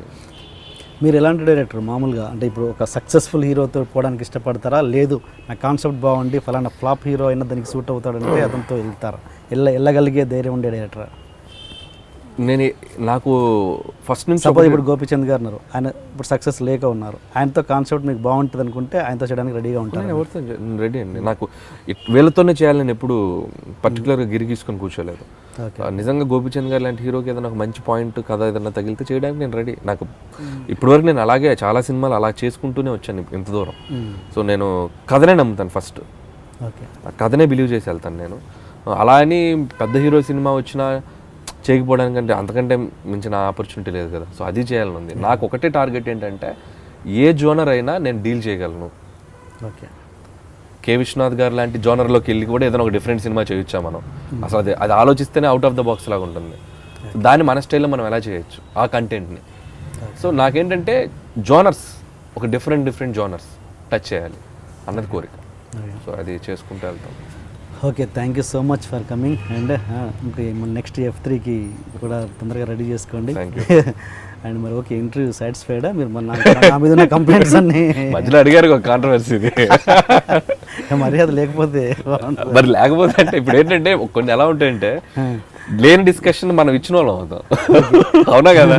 ఇప్పుడు ఇది 20% 30% ఇది ఉన్న దీనికి మనకి 80% మీ ఇంటర్వ్యూ ద్వారా తెలిసిపోద్ది కదా. బట్ అది క్లారిటీ కూడా వచ్చేస్తుంది. క్లారిటీ కూడా ఇచ్చాం కాబట్టి ఓకే వెళ్ళండి. గుడ్, ఆ క్లారిటీ ఇవ్వాలి. నాకు డౌట్ అండి, అసలు గాసిప్ అంటే మీనింగ్ ఏంటి? గాసిప్ పుకారు. సో పుకారుకి ఫ్యాక్ట్ కాదు కదా. అవునా కదా? పుకారు అంటే ఏదో ఎవరో అనుకుంటుంటే విన్న వార్తే కదా. సో అది ఫ్యాక్ట్ కానప్పుడు దాని గురించి మనం అదేలే అంతే. సో అందుకే గాసిప్స్ అంటే సినిమాలో మంచి ఎక్స్పోజింగ్ సాంగ్, ఎక్స్పోజ్ మీన్స్ అది మసాలా సాంగ్స్ ఎలా ఉన్నాయో మా ఇంటర్లో కూడా కొన్ని మసాలాలు ఉండాలి కదా. అందుకే చెప్పా, లేకపోతే అది రాగానే ఎస్కేప్ అయ్యే వాళ్ళం కదా. ఏమీ లేదు కాబట్టి నీట్గా ఏముందో అది ఫ్యాక్ట్ మాట్లాడేది. Right, thank you so much. Love you.